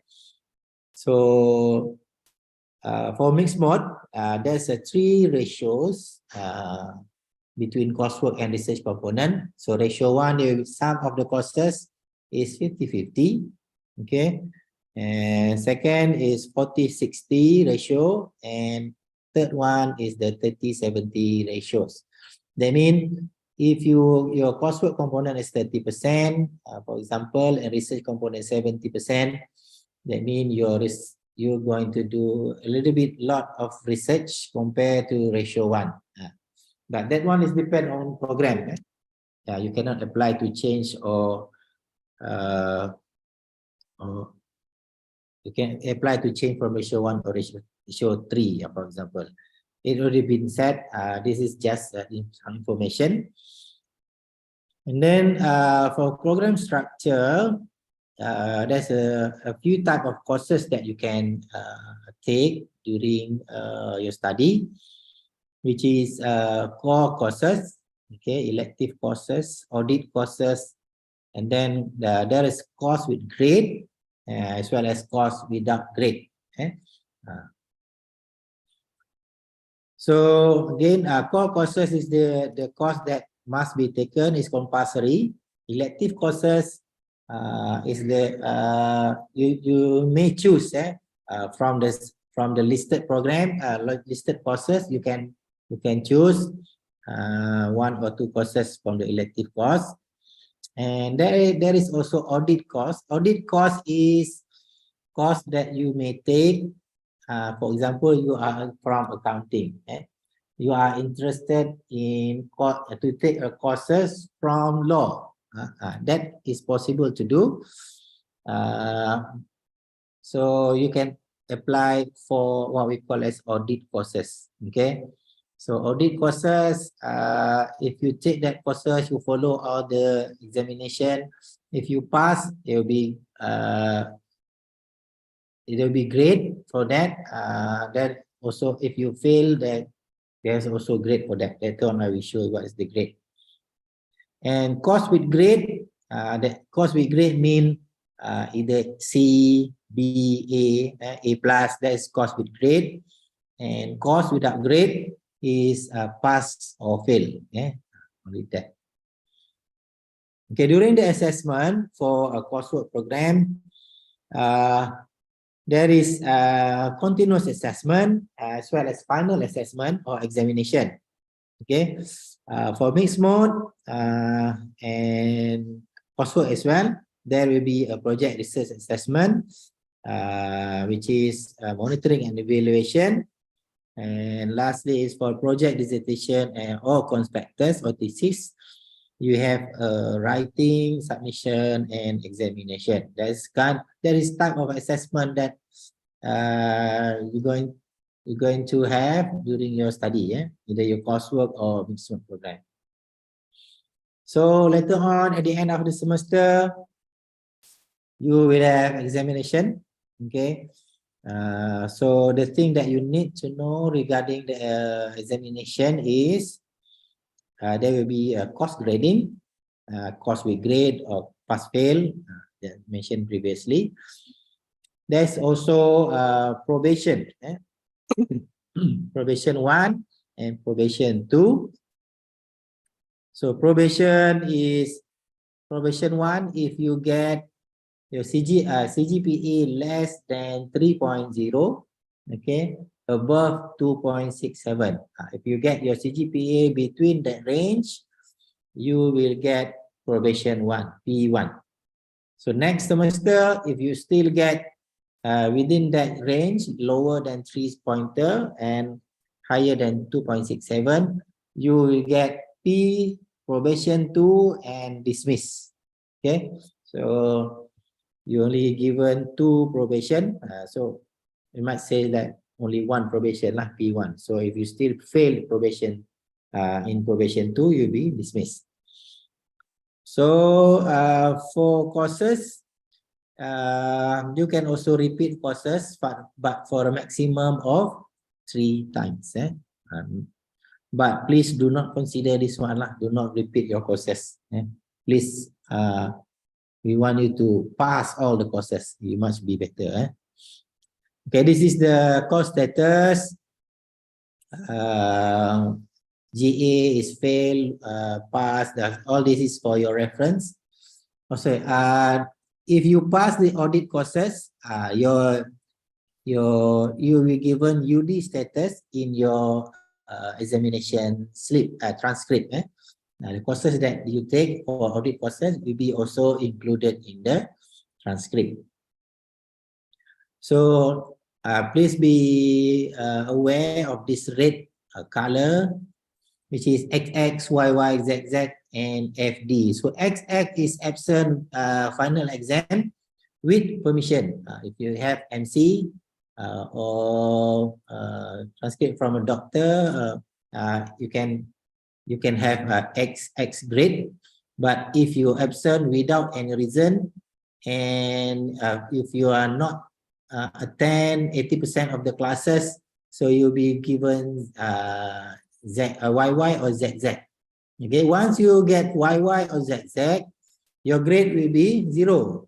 Okay, so this 0 will be counted in your CGPA. That means it will push down all your CGPA. So please make sure that you will not be given YY or ZZ. So once you study, please also targeted for another award.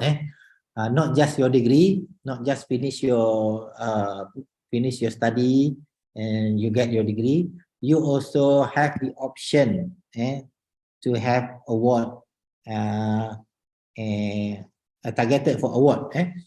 So among award and criteria that we have is the GOT. But for GOT is you need to complete your study during according to the study plan. So for example, your study plan is 3 semesters. You need to complete your study within 3 semesters. This is for coursework and mixed-mode program. So research has been told by Dr. Karen Zhang. So next, you can also target for APF. What is APF? APF is Faculty Graduate Award.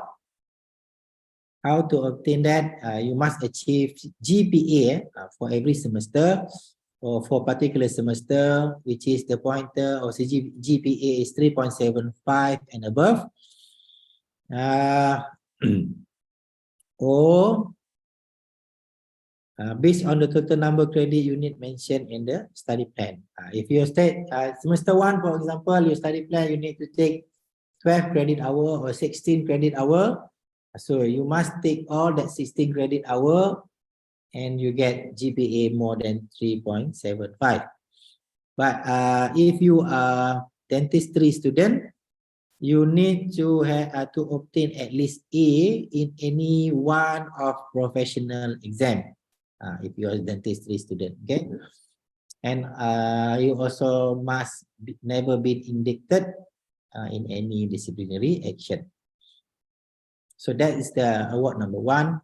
Other than that, you can also have complete with certificate. How to obtain the STS is complete the study according to the study plan and obtain APF in final semester. If sometimes you cannot get APF in semester 1 or semester 2, so but semester 3 you score and then you get 3.75 above, you still can graduate with certificate, TS. So next is AAC. AAC is mainly for coursework student as well as mixed mode as well.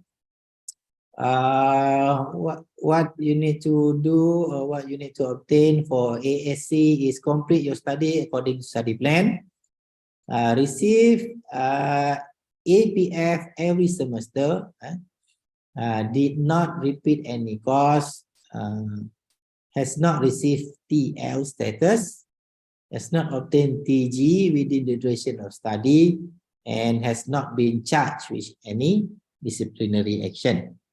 If you fulfill this criteria, you will be awarded as Excellent Master Award. So other than that, we also have the Excellent Research Award. The short form is APC. So this criteria you can also mention in the academic rule and regulation. So you can browse through the criteria. Normally this more suitable for a mixed mode student, because the requirement, one of the requirement is you need to publish a paper, because master by coursework students sometimes the schedule is a little bit tight. But if you manage to do that, you can also apply for APC. APC is Excellent Research Award, and also you can apply for ASCTC. This is similar to what have been mentioned by Dr. Nizam just now. ASCTC is for master student, and AKCTC is for PhD students. And the last disciplinary action, okay, students who are found guilty under regulation of education institution Act of 1976 will be penalized based on the decision of University Disciplinary Board.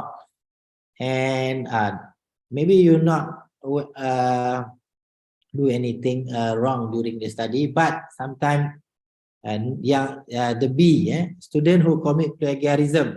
So please be aware of this thing. Make sure you use the plagiarism or similarity check of your research work to avoid any plagiarism. And you also have a status of dismiss if you fail or you not fulfill all the requirement, you not register courses or and you not pay your tuition fees, so there will be dismiss status. So dismiss status is from D1 until D7. Please do not try to get one of these D status. Okay, please just use the LU status, pass status only. So D1 until D7, you can also refer this in the academic rule and regulation, and you also can appeal. You have the opportunity to appeal if you are not satisfied with the final examination result or your thesis. Okay,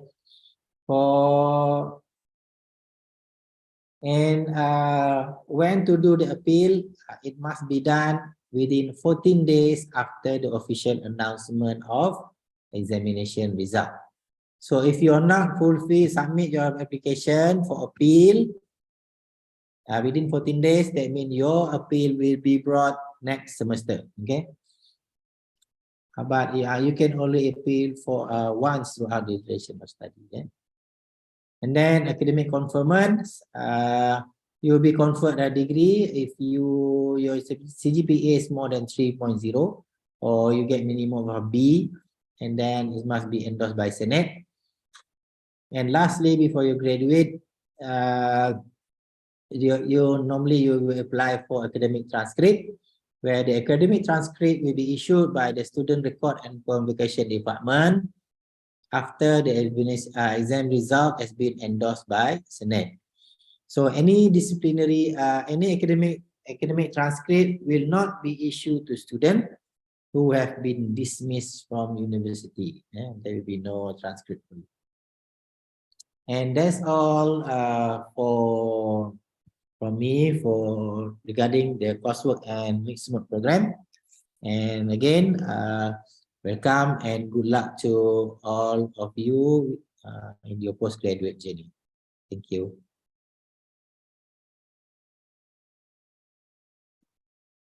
Thank you very much, Dr. Khairul. A very insightful presentation indeed.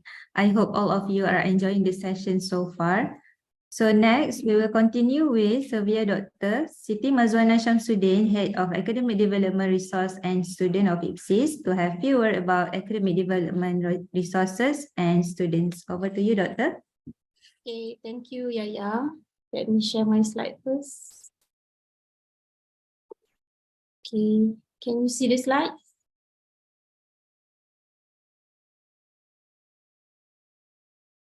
Okay, so good morning, everyone. Welcome to UiTM. And let's start with my presentation. I'm from Academic Development Resources and Students. This is my team. Okay, this is my team. Consists of, we have, it's me, as the head of graduate studies for academic development resources and students, being assisted by Madam Zuraini Muhammad Idris as a senior assistant registrar, and we have Madam Nurul Akmal Abdul Rahim as an executive officer, and Madam Kuzaima Rahman, the clerk for the unit. Okay. In this department or in this unit, in academic development, research and resources and students, we provide students with the seminars. We have a few seminars, research skill seminars, which is compulsory for all research students, and research enhancement skill seminar. This is not compulsory, it is optional for you to join. And sometimes you will have a live webinar series. Okay, so for the seminar, please pay attention that this is the seminar structure. We have three kinds of seminars, as I said before. Research skill seminars, you only need to attend once throughout your study. Okay, once throughout your study. And it is compulsory for Master by Research and all PhD students. Okay, normally we are using Teams, but these few semesters, previous semesters, we switched to Zoom application. Okay, and then we have research enhancement skill seminar. This is not compulsory and it is open to all students. And normally we will do it offline, where it is a face-to-face short seminar. 1 day to 2 day seminar, and normally we will do it in IPSis building, which is Bangunan Sarjana. Okay, so we have another kind of seminar, which is IPSis webinar series. This is not compulsory. It is an online seminar, as the name it is a webinar. And we did it synchronous session using Microsoft Teams. Okay, for all the seminars, we normally announce it via our website and via our social media platform, IG and Facebook. Okay. Okay, here comes the most important seminars for all research students. This is a registration for research skill seminar for this semester has been open. The date will be on 7 to 8 November 2023. This is for series number 4 for this year. And another one we will have in January 2024. The date will be on 9 to 10 January. Okay, it is a 2-day seminar, and all students, all research students, master and PhD, you can scan the QR code to register. Up to date, we have around nearly 400 students has been registered for this seminar. Okay. In the research skill seminar, there are 8 modules that you need to complete for you to get the certificate. The certificate is really important for you to, before you can go for your DRP, Defense Research Proposal. So you need to complete the research skill seminar first, then only you can go for your DRP. Okay, there are 8 modules. The first module on your research journey, and then working with your supervisor, writing a literature review, research methodology. We will have module 5, research ethics, writing the research proposal, research databases and online searches, and finally, publication in the scientific journal. Okay, you need to complete all these 8 modules for you to get the certificate. Okay. For research enhancement seminar, the topic is not permanently same topic. We will seldomly repeat the same topic every semester. Previously, we have speed reading skill seminar. We have thesis formatting workshop. And we have some reference management. This is one of the example. We have Mendeley classes, and we do have EndNote classes as well. So for this seminar, for this semester, please check out our IG and FB as well as our website to find out what kind of seminar that we will organize for you to attend to enhance your skill in doing research. Okay, I will post the announcement through your head of postgraduate studies of your faculty, plus post it in IG and FB. Okay. Okay, another one for research students, you need to complete postgraduate training in innovation and entrepreneurship exploration, or we call it TIE Square. For this TIE Square seminar, you need to apply through MassMap apps. Okay, you can refer to the slides or you can refer back to the recording. Okay, this is for PhD students only. If you can see here, there are 5 series offered for this semester. Okay, 5 series offered for this semester. You can choose which session you want to attend. Here you can see that there are 27 out of 90 places has been booked, so still can apply. Okay, so please do check application via MassMap apps to register for TIE Square. There are 4 modules. Module 1, creative thinking. Module 2, ideation technique. Module 3, design thinking and application. And module 4, business model canvas. And in this TIE Square seminar, you have individual project presentation. And you need to complete all for you to pass this seminar. Okay. Okay, another important parts. UiTM believe that all students can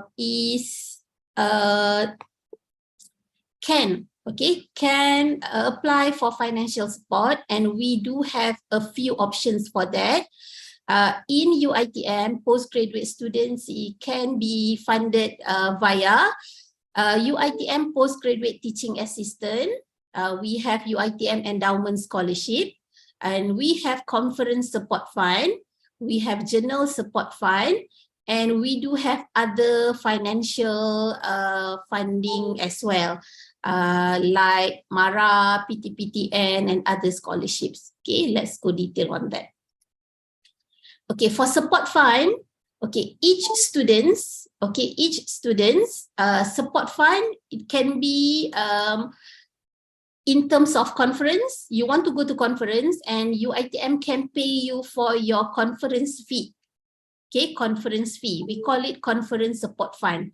The conference can be internationally and locally. Okay, and then for you to publish journal, the journal must be in Scopus, WOS, ERA, or my site. UiTM can also give you some fund for you to publish the paper. Okay. All right. For conference support fund, or in short is CSF, journal support fund is JSF. So let's go for CSF first. For conference support fund, for master students, okay, for master students, you have one chance to present in the conference locally or abroad. Okay. The conference support fund is open to coursework, mixed mode, and research students for master. But for journal support fund, is only open for master by research only. Okay, and you have one chance to get funded by UiTM to publish your journal. Okay, so in conclusion, master, you have one conference support fund and one journal support fund. Okay, now for PhD students. For PhD students, you have 2 conference support fund allocation. The 2 conference support fund allocation can be 1 local conference and 1 international conference, international, and you have to present it overseas, or you can choose to present in 2 local conferences. Okay, and to all PhD students, you have one chance for journal support fund. Okay, in summary, PhD students, you have 2 chances for CSF and 1 chance of journal support fund. Okay, I hope you understand this. Okay. The application criteria. The application criteria for conference support fund, you have to be a full-time student. But for part-time students, please, you can find your head of postgraduate studies and get help from them. Perhaps they can contact us for and we can discuss on how we can help you to go for conference. Okay. For the time being, it is open for active and full-time students. But for, like I said before, for part-time students, please, if you want to go for conference and you don't have sufficient fund, please find your head of postgraduate studies and discuss with them, and they will convey your problem to us. Perhaps we can help you in some other ways. Okay. And conference support fund is open to all master and PhD students, all mode. Okay, which is mixed mode, coursework, and research. And to the students it is open to students who not receive any sponsorship or scholarship or any financial support. Okay, and the student must not in a full pay study leave. Okay, and the conference must be index conference, and you need to present full paper presentation only. We do not accept for any poster presentation at the moment. Okay, and for journal support fund, you have to be an active and full-time students. It is open for only master by research and PhD in any mode. Research, coursework, or mixed mode can apply for journal support fund as long as you are a PhD student. Okay. Same like conference support funds, you cannot receive any sponsorship, scholarship, or financial support, and not in a full pay study leave. And the publication must be published or accepted in Scopus, WOS, ERA, MySite Index Journal. Okay, non-index journal is not acceptable. Okay, for the JSF, Journal Support Fund, you can download the form from IPSis website, complete the form, and to complete the form, you need to get recommendation from your supervisors and your head of graduate studies in your faculty. There are some documents that you need to attach to your application. Okay, we need the journal brochure, your indexing proof, and acceptance letter for publication. Okay, and then you can email the form and the document to us. Our email is pasp@uitm.edu.my. Then we will process your application, get the approval, and then after your publication, you can attach your payment receipt and approval letter from IPSis. Then we will pay you 1,500 ringgit, which is a publication fees and proofreading. This is our caps. This is our maximum amount that can be paid to one student, 1,500 ringgit for journal support fund. Okay. And for conference support fund, okay, for the conference support fund, you have to apply for the approval before you go to the conference. Okay, you need to apply at least 1 month before the conference. 1 month before the conference, and the payment will be credited to you after the conference. But before that, you have to get the approval form first. Okay, the process will be the same. Get the form from IPSis website, attach a supporting all the supporting documents. We need conference brochure, acceptance letter from the conference organizer. We need the full paper that you are going to present at the conference, and the conference proof of indexing. Okay, submit all the supporting documents plus the application form 1 month before the conference date. How you want to submit? You can just email to us. Okay, pasp@uitm.edu.my, and then Madam Zuhaina will process it and provide you with the approval letter. Okay, and then you attend the conference. You have to pay first, and then you attend the conference, then you can claim back It is a reimbursable claim. So you can claim back within 14 days after you attend the conference. Just provide us conference report form, the original copy of receipt, approval letter that you obtained earlier, attendance certificate, and your presentation slides.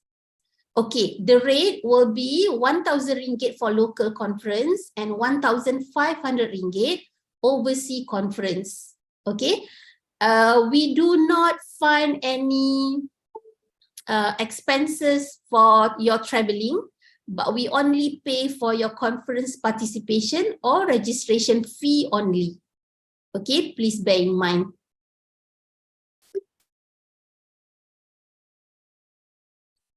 Okay, another fund that we can help students is through UiTM Postgraduate Teaching Assistant, or we call it UPTA. Okay, UPTA is open for full-time students only and to those who do not receive any scholarship, and the application is made online. Normally it's a month before semester starts. Okay, how we pay you? We pay you around 25 ringgit per hour, and you have to work maximum 6 hours per week for 14 weeks only. Okay, 25 ringgit per hour, maximum 6 hours per week, and 14 weeks only. Okay. Okay, this is a scholarship. Scholarship, we have UiTM Endowment Scholarship. The scholarship normally open once a year. The advertisement here is the previous cycle. So the next cycle will be open tentatively around March to May 2024. And the scholarships will start on October session. Okay, so the scholarship open only once a year and open to full-time research masters and PhD students. Okay, for master student, only master by research, and PhD is open to all mode. Okay, the master's degree, maximum duration of scholarship is 2 years, and for doctoral, maximum is 3 years. You will receive quite a large amount.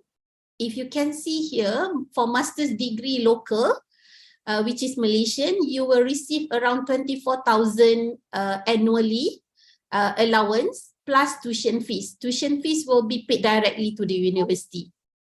Okay, for the PhD, Malaysian PhD students, 36,000 annually. Plus your tuition fee will be paid directly to the university.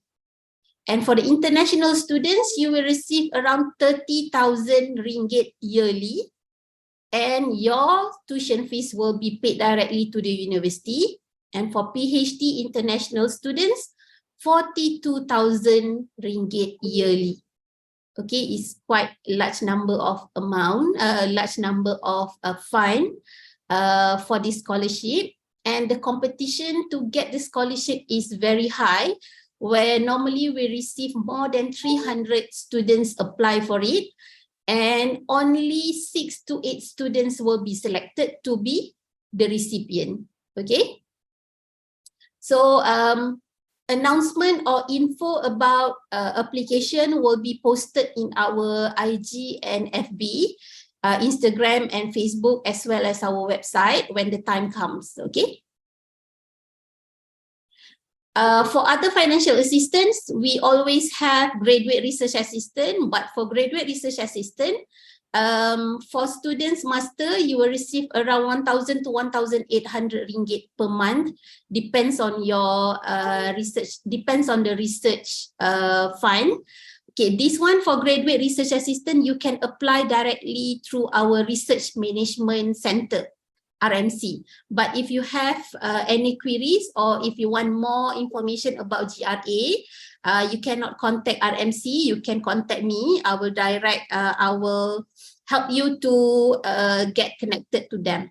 Okay, besides than that, we have PTPTN for local students, and we do have for international students, we have Malaysia International Scholarship, which always open around February to May every year.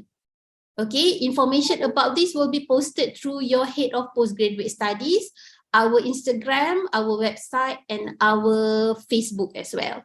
And we have Zakat UiTM, but this is case by case. But if you wish to get funded by Zakat, or you need some other financial assistance by Zakat, you can contact us at IPSis. We are more than happy to help you to get connected to Zakat UiTM. Other than that, we have Yayasan Budiman UiTM, and we have Maybank Education Loan. We have Afin Bank as well. And Bank Islam also offers some education loan for UiTM students as well. Okay. For any information, or you want more information about financial assistance or any webinars, any seminars that you want to attend, you can contact us at pasp@uitm.edu.my. This is our main communication channel. You can always reach us by contacting us via this email, pasp@uitm.edu.my. Okay, with that, I end my presentation and I wish you all good luck and all the best. Thank you. Back to you, Yaya. Thank you, Dr. Mazwana, for the words. So next, I would like to invite Head of Admission and Recruitment of IPSis, Associate Professor Dr. Khalila Abdul Kadir, for the admission and recruitment. Okay, Doctor, you can proceed. Assalamualaikum and very good morning. Once again, welcome on board to our Committee of Outstanding Postgrad Student, and congratulations on your new role as UiTM Postgraduate students, and hope your journey with us will go smoothly. Okay, my name is Dr. Khaila. Okay, let me introduce my team.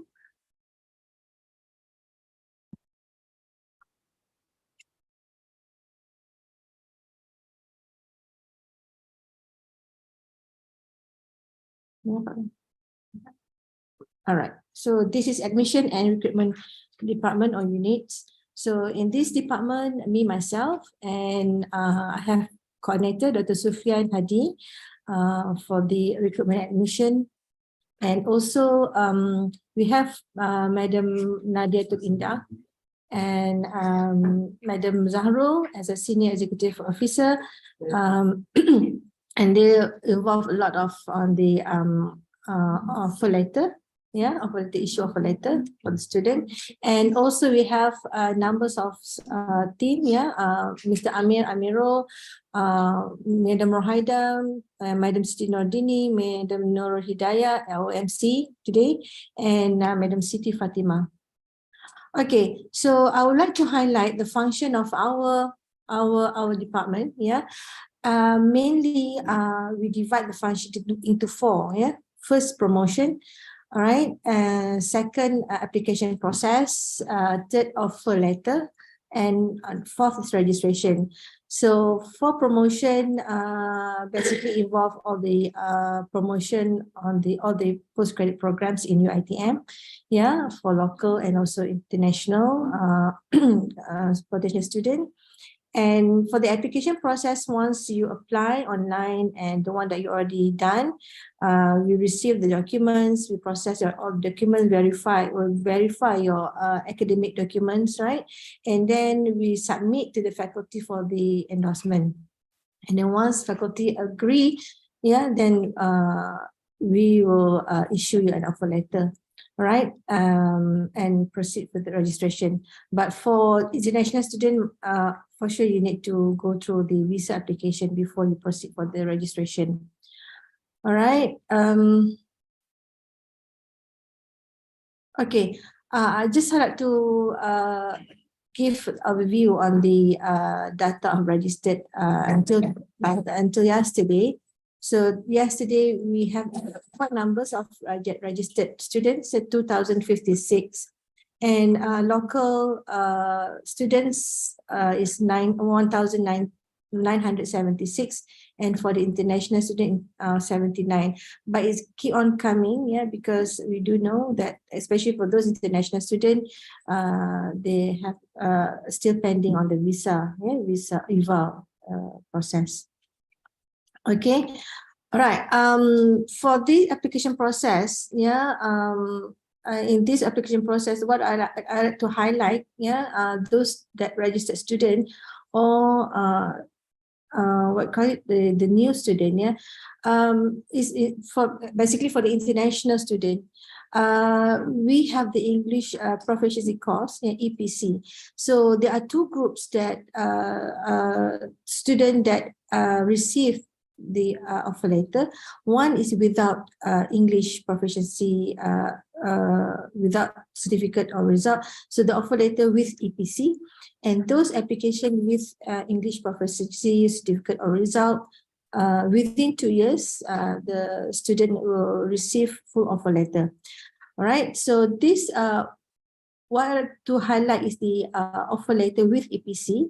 So basically, student once they receive this offer letter with EPC, the student need to sit for the EPC, yeah, for the in semester 1, right? After semester 1, you complete the EPC, then you can enroll in semester 2 for academic program, and at the same time, your student need to sit for English exam, yeah, either MUAT, IELTS, TOEFL, IBT only, or TOEIC, right? Okay, so this will once you, it's like concurrent, yeah, and make sure that you pass your English exam, yeah, before your graduate, right? And of course, EPC also we do have assessment on that, but it's just pass or fail. But even so, you still can proceed for the enrollment for the next semester. All right. So with EPC, what I would like to highlight is this: once student receive offer letter with EPC, yeah, those for international student only, yeah. The student compulsory to sit for the EPC 700 class in semester 1, meaning that you need to register for the EPC 700, and you need to pay for EPC fee of 4,000 ringgit.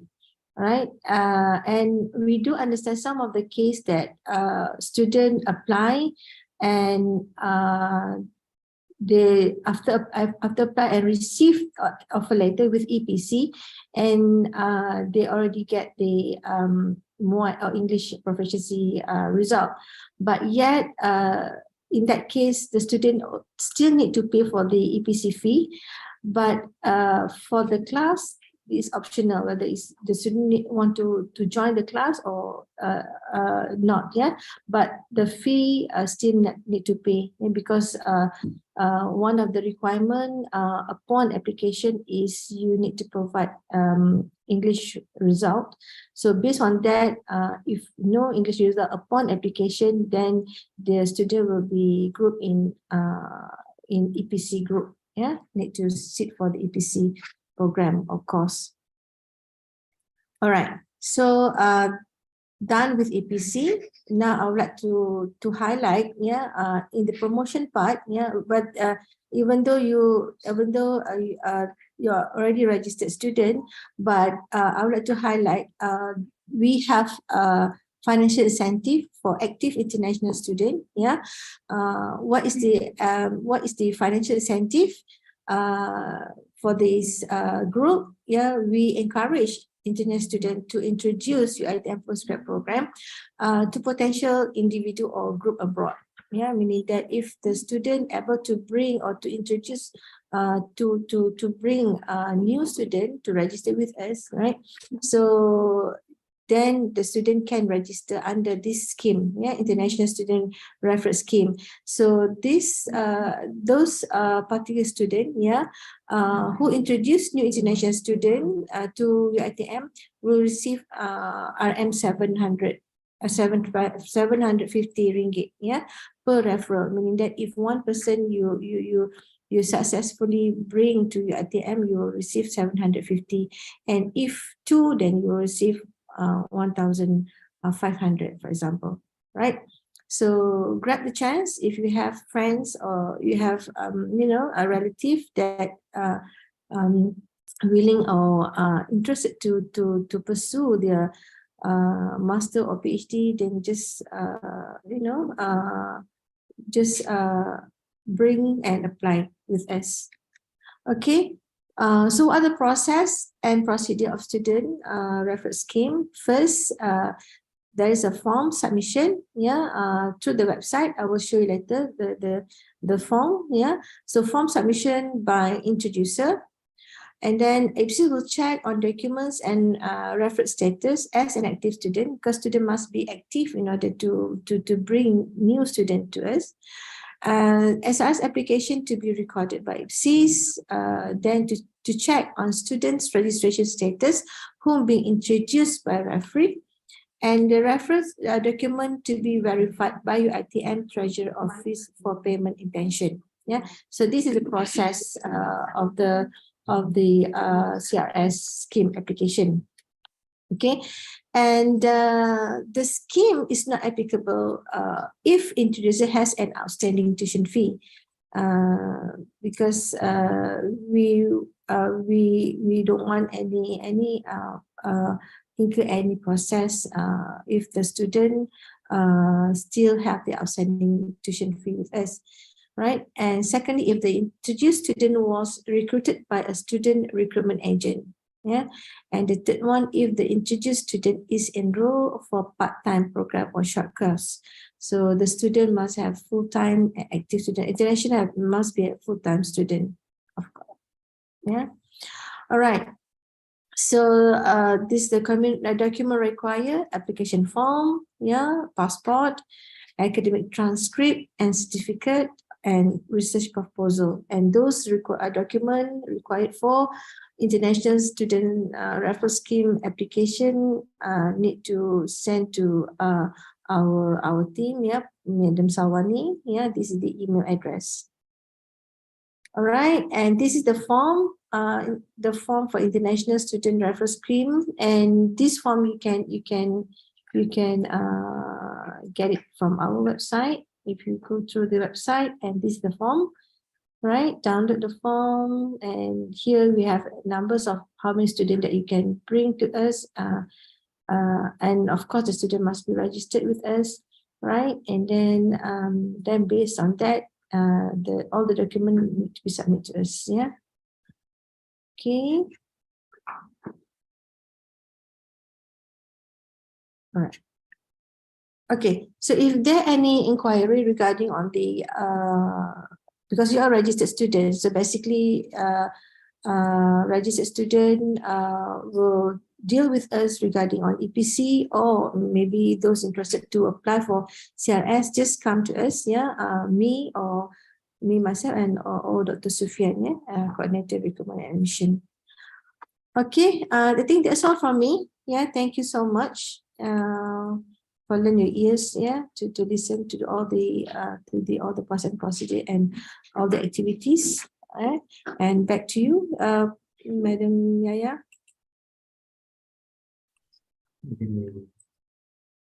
Thank you for sharing, Doctor. Okay, ladies and gentlemen, support system is indeed a very important factor to succeed in our postgraduate journey. In UiTM, we have UiTM Postgraduate Student Society, UiPS, to serve you as the support system in facilitating students' affairs from academic and non-academic perspective. So without further ado, I would like to invite Mr. Muhammad Fariduddin Attar bin Muhammad Noor, Vice President of UiPS, to deliver his briefing on UiTM Postgraduate Student Society. Over to you, sir.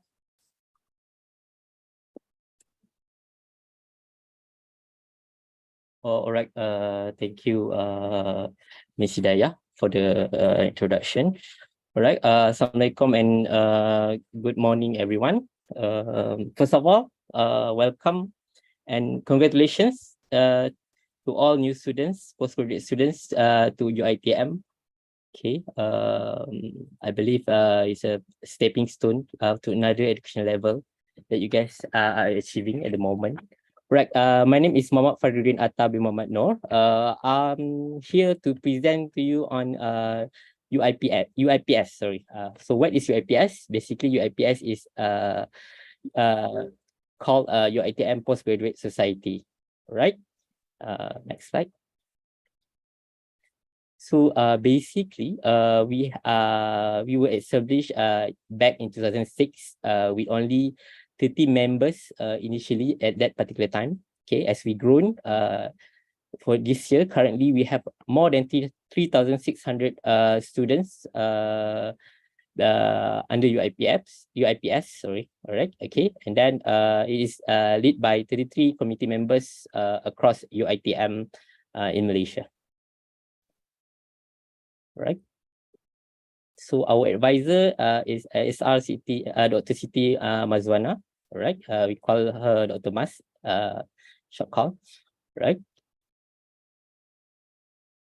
And these are the presidential lineup for 2 years, starting 2020 until 2024. Okay, on behalf of President Dr. Fatimah Sabrina, she is unable to join us due to other commitment. All right. Then she sent her regards and apology for not attending this presentations. All right. And then we have Vice President 1, IR Muhammad Rizman bin Sultan Muhammad, which is engineer student from School of Electrical Engineering, UiTM. He is a PhD student by research. Right. And then we have myself as Vice President 2, which is from AAGBS, Asia Ajib Graduate Business School. I'm a PhD student, part-time, doing research part-time, all right? So these are the organization chart for UiPS line up for 2022 until 2024. It has been enhanced, and we have added a few new rules into this chart, right? Initially, it was around I would say half of it is being enhanced lah. So we divided into 4 main divisions, which are communication divisions, and then secondly, student affairs divisions, thirdly, entrepreneurship and career divisions, and last but not least is multimedia divisions. So this division is being initiated or enhanced in view of consensus from the sounds that we heard from the ground lah. So basically, your voices lah, right? So our motto for UiPS basically is to together we strive towards excellence. So we have visions to become a support system that encourages research quality and professionalism among UiTM postgraduate students, which are you guys lah. Right? In order for us to obtain the visions, okay, we have outlined a few missions, okay, particularly in social networking, to increase social networking among UiPS students through organized activities, events, programs, and such. We also look into skills by developing UiTM postgraduate student skills through classes, workshops, trainings, seminars, webinars, and other related capabilities enhancements. Okay. Third mission will be on the platform by providing a platform for UiTM postgraduate students to share their ideas and needs across UiTM. All right. And last but not least, in line with this visions, research culture to support IGS, Institute of Graduate Studies, on promoting research culture among UiTM postgraduate students. Right. So basically, in order for us to support the missions, our main roles and responsibility mainly is becoming the bridge for communications and discussions for all of you, right? From different faculties across UiTM. And then it's also across regions lah, okay, covering whole Malaysia, definitely. All right. And then secondly, establishing a structured body that organizes various programs and courses to enhance social skills and for postgraduates in terms of academic research, management, and social responsibilities. Last but not least, our roles is introducing a platform to voice out your voice, all right, and thoughts across your UiTM.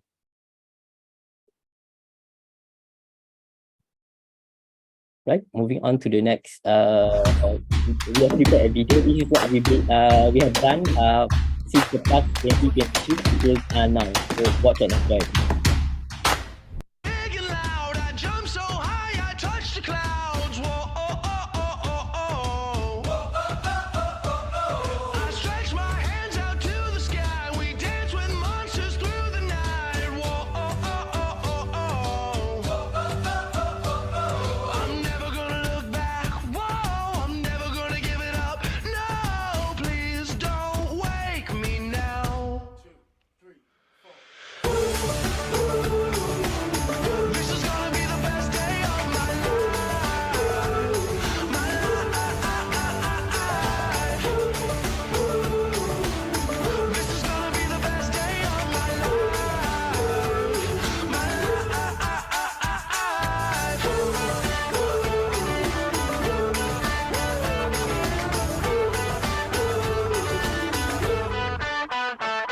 I howled at the moon with friends, and then the sun came crashing in. Whoa, oh, oh, oh, oh, oh. But all the possibilities, no limits, just epiphanies. Whoa, oh, oh, oh, oh, oh. I'm never gonna look back. Whoa, I'm never gonna give it up. No, just don't wake me now. This is gonna be the best day of my life. My life. This is gonna be the best day of my life. My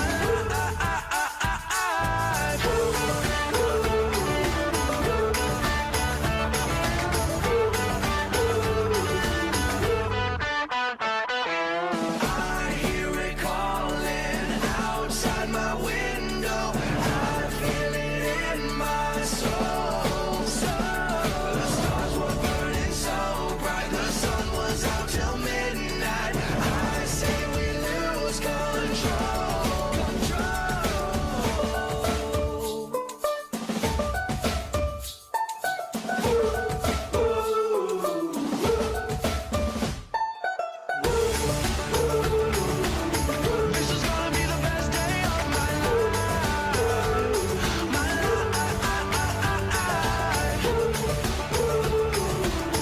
This is gonna be the best day of my life. My life. This is gonna be the best day of my life. My life. This is gonna be the best day of my life. Everything is looking up, everybody out now. This is gonna be the best day of my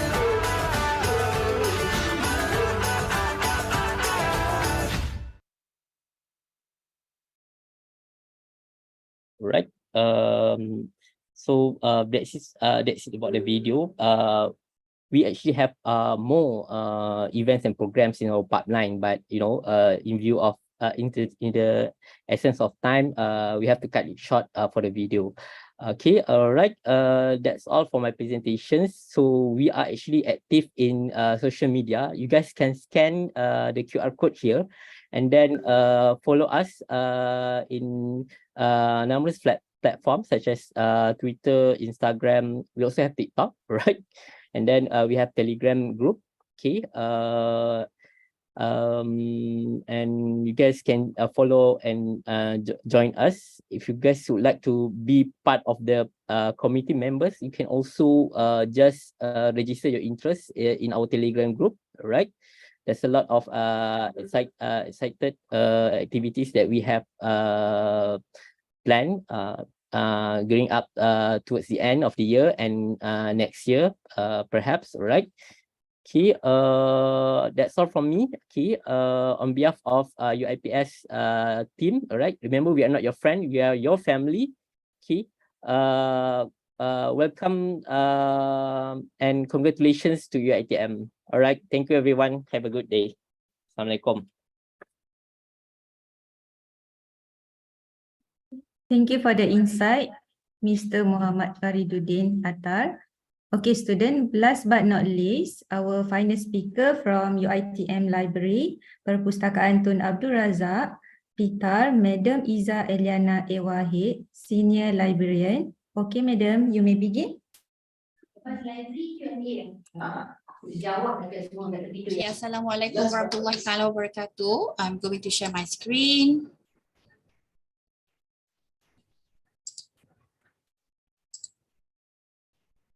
Can you see my screen? Okay. So, Assalamualaikum warahmatullahi wabarakatuh and good day everyone. I'm Iza Iliana Abdul Wahid, Senior Librarian from Perpustakaan Tun Abdul Razak, UiTM Shah Alam. On behalf of our Acting Chief Librarian, I would like to welcome and congratulate all of you for being part of UiTM students, and we are delighted that you have chosen UiTM as a place to pursue your study. And we are glad to have you here with us today in our Library and Orientation PTAR.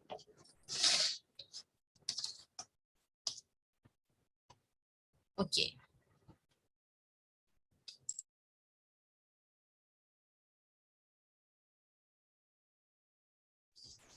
Okay, we have 5 libraries scattered in UiTM Shah Alam. For your information, Perpustakaan Tun Abdul Razak is the main library that cater holdings for nearby faculties such as Applied Science, Music, Islamic Center, Accounting, Mass Comm, Language Studies, and Creative Arts. Followed by another 4 faculty libraries, that is Law Library, holdings for Faculty of Law, Engineering Library that covers the 4 faculty of engineering, Chemical, Civil, Electrical, and Mechanical. And we also have Science and Technology Library, cater for Computer Science and Mathematics, and also Sports Science and Recreational, and also Built Environment Library that caters for College of Built Environment. Okay. Next is we move on to getting to know the library. Okay. By visiting the library physically or virtually, students should be able to learn all about the library services, facilities, and variety of sources to successfully complete their assignment. You may browse our library portal through library.uitm.edu.my, and it is accessible, a friendly user, and easy to find information needed. So you may browse through our portals for more information. So next, I'm going to bring you to look up for the services offered by PTAR. By login to the single sign-on or SSO, you may access the library digital services anytime and anywhere. And you need to log in by using your student ID, and your password will be your UiTM registered email. So after you successfully log in, you may access to all the digital services offered by PTAR and also to the 23 subscribed online databases for various subjects and faculties. Besides that, we also provide you with the open access databases.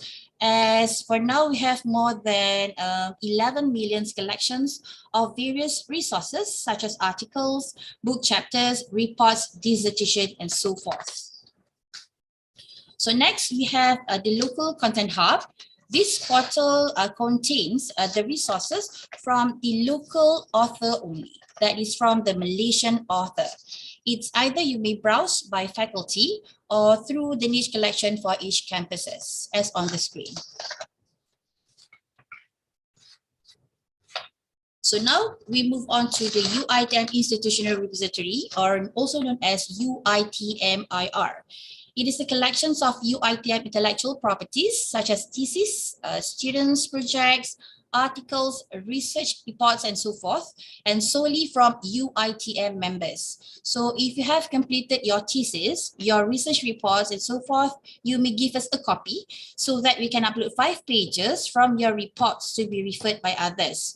And also it is for the visibility of our university for the world ranking. And currently we are ranked at number 58. So congratulations to all. Next is the Minda NC repository that displays the aspiration, achievement, and achievements by the Vice Chancellor and stored as a historical value that can be referred to by future generations. So next is the electronic question paper system, EQPS. It is a collection of exam papers and open to all UiTM students for various subjects with a total of more than 70,000 papers. The QPS does not contain answer schemes for any question papers provided. So you may download or print the exam paper by the code subjects or by years and session. So next is the ebook website. Besides the physical books, we also provide students with ebooks that are portable and easy to read anywhere and anytime. And as for now, we have more than 28,000 collections of ebooks for various subjects and faculties. You may download the book cover to cover or else by chapter. Depends on how you manage to read the books needed. So this is the interface looks like. You may browse either by faculty or by using the search box. And at the end of the page, we will suggest you the top usage ebook that have the most downloaded.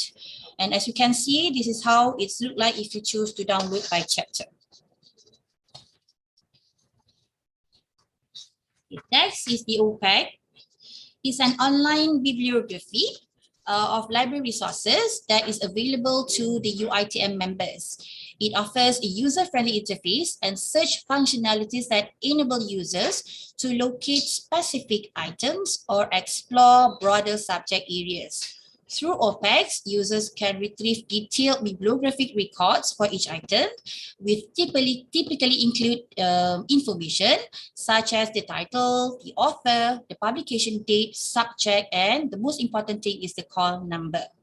Additionally, OPACs often provide availability status, indicating whether an item is currently on the shelf, on loan, or reserved. So we have 39 libraries throughout Malaysia, and we have a total of number collections of more than 2 million. So it is a must for you to use the OPAC to find the exact location of the books needed. So next.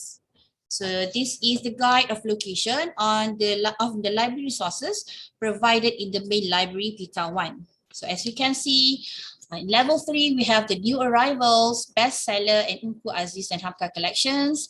So we move on to level 4. We have in the left wing, special collection, thesis, final year project. And also we have the ELS, experiential learning space, that contains music score, novel collection, vice chancellor collection, and so forth, as you can see on screen. And on the right wing, we have the reference collection and also the special collection. So next, we will move on to level 5. On the left wing, we have the circulation unit office and also open shelf collections. On the right wing, we have the open shelf collections and also the map collection. So for other libraries, please contact the respective librarian for further infos. So next is the OFA, the online finding archive. If you have been given a task to search for documents or history of UiTM or newspaper of ITM to UiTM or any archival materials and university history, you may do so through the online finding archive or OFA. So next, this is the most important things to do. You need to scan the QR code as on the screen and directly go to the UiTM library mobile app today. Okay, so with the mobile app, you can access information wherever you are and whenever you need to get the latest information on our library, get infos about your finds, new arrivals, the location of the library, and your scanned digital IDs for easy access to enter the library. So you can access through browser and need to add to home screen. So I need you to scan the QR code for now.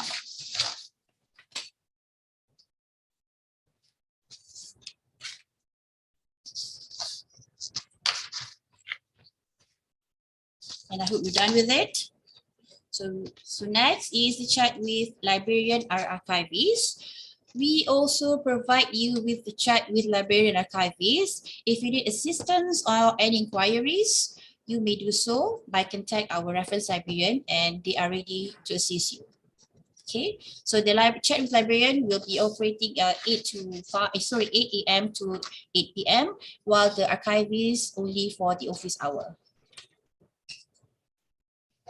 So next is the PhD clinic. Okay, open to all masters and PhD students. We offer a 2-hour session for free with the professional consultant through WebEx. Okay, so our consultant will help you to assist you on your problem statement, research objective, okay, might be the questionnaire design, data collection and so forth.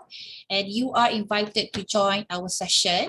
So you need to let us know whether you are doing qualitative or quantitative research so that to ensure that we provide you with the right consultant. So you may call us or email us your booking session details or email us. Okay. So next is the information literacy class with 11 modules available for you to pick and choose that will help you in completing your assignments. So you will receive a digital cert for each modules that you have attended. So we will assist you on how to manage your reference, your citation by using the reference tools such as Mendeley and EndNote, and how to prevent plagiarism and so forth. Okay, so let's dig and dive the information needed with us. So next is the speed reading. For those who need to have additional skills in reading, you may join our speed reading session for free 2 hours. This session will be held face-to-face in PTAR 1. So for those who are interested to join this session, you may contact us or email us your booking session, or you may consult with our librarian through the chat with librarian. So next is the payment methods. All payments method will be in cashless, so it is much easier for you to do any payment needed. Okay, next we move on to the facilities offered by PTAR. So we have the library community engagement. So if you have a program but you don't have a place to do, you can come to PTAR and use our library community engagement, 80 packs per one time. So it's located in level 3. Next, we have the e-games, the AR VR room located in level 3. So as for now, we have the new FIFA 2023. So we have 2 computer lab. So for 40 packs and 35 packs located in level 3. So next, we have the learning common space located in level 4 for 202 packs. Whereas if you want to practice your discussion, you want to practice your presentation, so this is the place for you. So next is the experiential learning space, the ELS, okay, 80 packs at one time, so located at level 4. So this is our smart classroom. If you have, you need to meet up with your supervisor, so this is the right place for you. So located at level 4.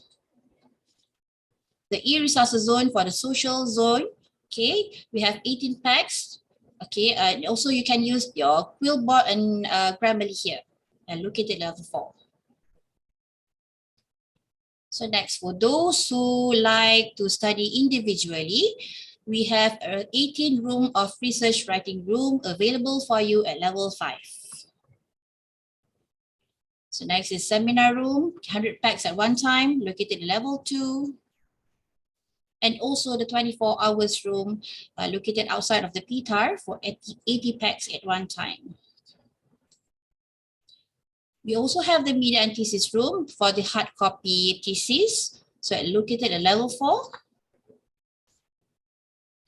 Okay. Besides then PTAR, we also have the GTAR, the Gallery Tun Abdul Razak. Okay, located at the foyer Bandar Saas. Okay. If you have any inquiries, you may do so. So this is the contact number for the main library, law library, science and technology library, engineering library, and also build and environment library. Okay, or else if you shy to talk with us, you may do by through the chatting with librarian. Okay. So this is the person in charge for the classes. Okay, me myself. And this is also my team, Encik Hazrul and also Anis Farila, the librarian in our user unit, education unit. So for today's attendance, I would like you to scan this QR code.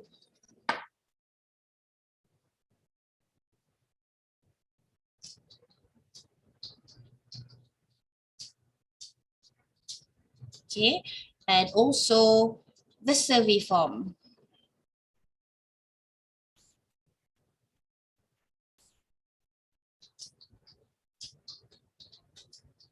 So if you have any question, you may email us as the email on the screen just now, okay, or you may contact us for further infos.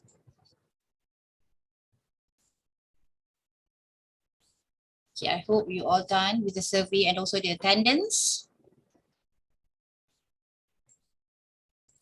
So in that case, I think that's all for now. So thank you and Assalamualaikum warahmatullahi wabarakatuh.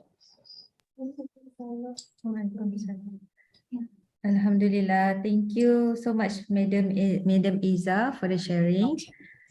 Okay, ladies and gentlemen, now we are at the Q&A session. I will now read the question from YouTube chat box and hand over to the speaker to answer them. Okay, first question that we have here is, I have problem to nominate supervisor at Uptrack's website where when I click to choose supervisor, the name of supervisor is not appear. I think this question we pass to Dr. Niza.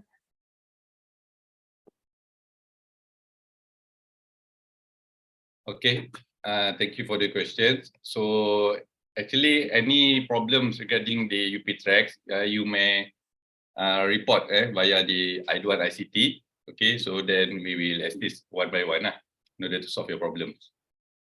Okay, I21 ICT in your student portal. Okay, that's all. Okay, next question will be for PhD research, student from abroad, should we also provide supervisor from our home university? Dr. Niza? I think this is the same question, I think.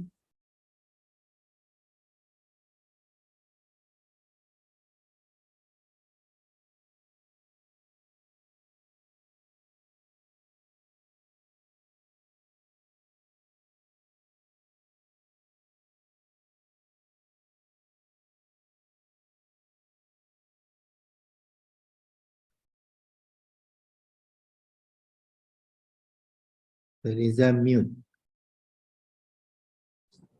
Okay, so it's not mandatory by UiTM. Okay, so the appointment requirements from the home university, okay, are based on the scholarships and the requirements from the home university, not from UiTM.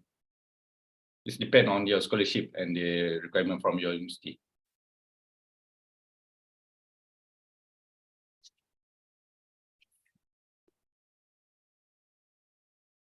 Okay, next is, does the UP track start with semester October students only? How about previous semester students? Okay, actually UP track has commenced for the student who registered since October 2020. Yeah. Okay. Okay, thank you, doctor. And then next goes to Dr. Nizam as well. Research program, I have nominate my main and co-supervisor. Can I add another co-supervisor from industry? If yes, do you have to wait nomination process done? Yes, you may add appointment of the co-supervisor from industry. So there's no need to wait for the all appointments to be completed. So the new appointment will be brought back to the JCAPS by Postgraduate office. So no worries, you just nominate to the via our UP track, and then the KPPS, your head Postgraduate office will brought to the JCAPS meeting. Okay, thank you, doctor.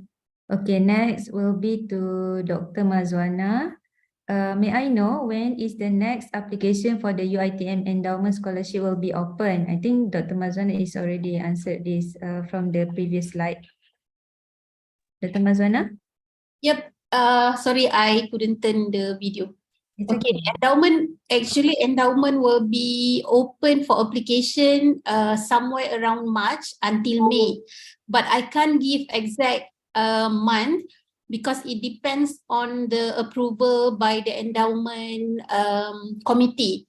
But please check regularly, our website regularly, in between March to May every year. Okay? Okay. Thank you so much, Dr. Zuhaina. So next, I have problem in nominating my supervisor in Abtracts. When I went to drop down faculty of Business Management, Campus Shah Alam, there's no supervisor name. I think this question goes to Dr. Niza.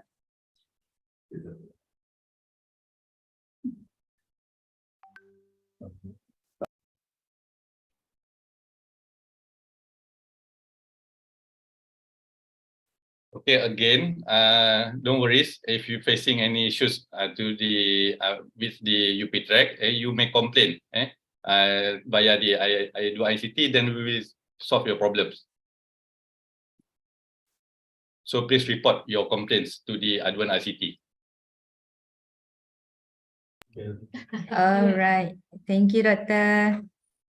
Okay, next will be Assalamualaikum, and I'm new student of ARI. I would like to ask if it's possible to exempt from EPC class and directly provide IELTS or MUAT exam result.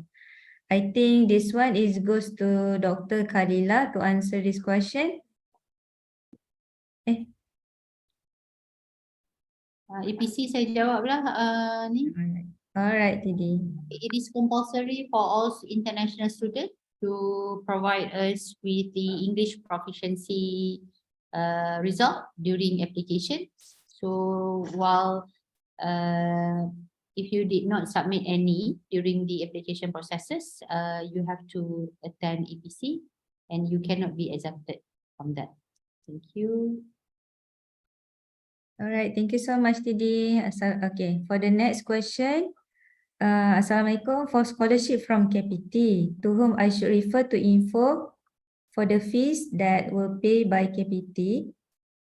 Sorry, whom I should refer to inform for the fees that were paid by KPT? I think I have responded just now.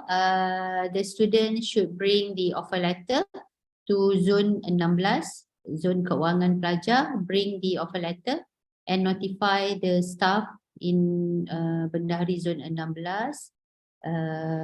that you are scholarship recipient. So they will update in the system. All right, thank you so much, Dr. Farhana. Okay, next will be about the abstract as well. Assalamualaikum. Untuk nomination supervisor, saya dah apply the abstracts online. Perlu ke submit manual one punya?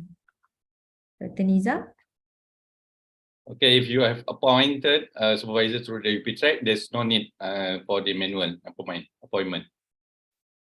Enough with the UP track, yeah.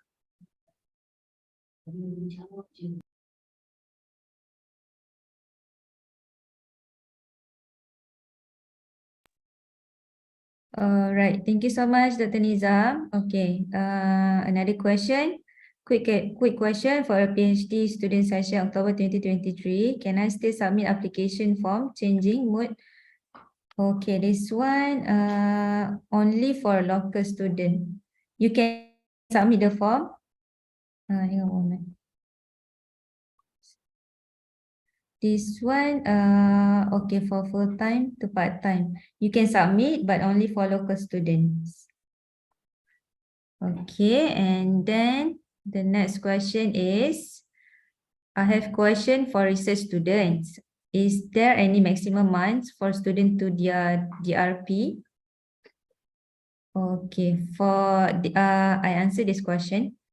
So for master in semester 1, sorry.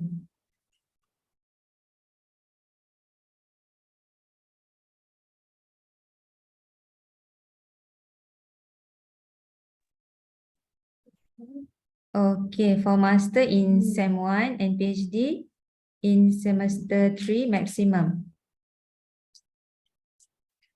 Okay, and then next will be, hi, may I know when is the earliest possible date to do the defense proposal after I attend the research seminar? Is it 1 month after attending the seminar? Okay, this one you need to check with PG office or faculty for the DRP schedule. Okay, next question is for master part-time students, berapa peratus kehadiran kelas yang perlu untuk duduki final because I need to attend some event during the weekend. Okay, this one is 80%. Okay, and then how does head of each program helps the PG student to achieve GOT? Okay, this one we already provide the timeline as a guide to KPPS for master and PhD GOT timeline. Okay, so this one you need to refer faculty. Okay, how many days? Next question will be, how many days of lesson in a week for full-time master degree by coursework? Okay, for this one, you need to check with faculty for the timetable. Okay, and next will be, I try to click the 3 staggered payment in the Google form provided but stated it is not eligible for UiTM staff. Can I still request for a staggered payment as a staff? No. No, because the fees for the staff we already give 50% off discount. Okay, and then next will be, I didn't register because upload eval. Then my visa has a progress until now around 1 month. What should I do? In addition, I didn't log in for iStudent portal. So this one, you need to, in order to register, you are not UiTM student until you register as student. You should not join this session. And you need to wait for the 100% for eval or e-visa to register. Okay, and then next will be, for master program, we need to nominate main supervisor and co-supervisor, or for master level, only main supervisor. See in advice. Only one okay, for the answer is only one supervisor, but more may be needed if research is multidisciplinary and refer to the peraturan academic procedure. Okay, next will be for full research student, what platform should we register to prerequisite? Okay, prerequisite is arranged by faculty. So you need to contact the faculty to get your schedule. And then next question, any assumption on Title, perhaps based on work experience on the same as Title? So this one, no. The answer is no. Sorry, doctor. It's a part of a requirement for research. Okay. Next question is, do we allow to register Title before submit proposal, or must submit proposal and appoint supervisor first? You need to appoint supervisor and then attend the Title and IGS, which is research skill seminars. Then submit proposal in abstracts and sit for DRP. Okay. Next will be, is there some kinds of logbook provided to record my research journey during my study? For my case, this also compulsory for report to the sponsor. Okay. So the answer is no logbook. If your sponsor have a specific guideline, you may use that. Okay, next will be, can UiTM review the age limit for the scholarship application? Okay. I think this one goes to Dr. Mazwana to answer. We can suggest that to the committee, but it is up to the committee for the approval. But I will convey the message to the committee. All right. Thank you, Dr. Mazwana. Okay, next will be Skim Hikmat Pelajar. Can be considered as UiTM staff or not untuk pemotongan yuran. Okay, Dr. Mas. Boleh ke Doktor untuk soalan ni? Sekejap, kamu gini aja. Skim Hikmat Pelajar can be considered as UiTM staff or not untuk pemotongan yuran. For SKP. SKP, yes. SKP, anyone, Dr. Fana ke? Sebab I'm not familiar with the SKP. No, it is only open to student. For UiTM staff, we already give 50% discount for tuition fees. I think that is the only benefit that we can support at the moment. Thank you. All right. Thank you, Dr. Farhana. Okay. Hang on a moment. I think that's all for the question and answer for today. So I need you to give us the fill in the form for survey by scanning the QR code appear on the screen.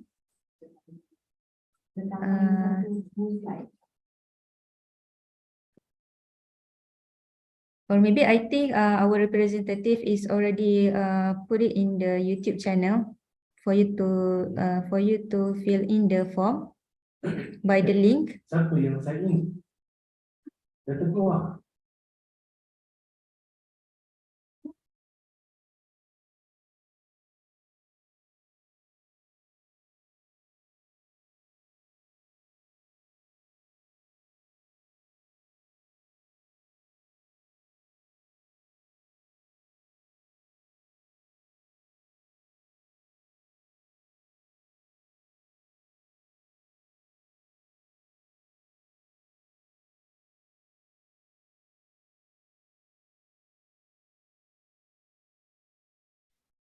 Okay, you may click on the link on the YouTube message. Our representative already give through the YouTube message. So I think that's all for the Q&A session. We have come to the end of our briefing session. We hope it has been educational for everyone and the information gained from today's visit will benefit for you. We wish you all the best and see you next time. Thank you. Tak boleh share ni untuk apa?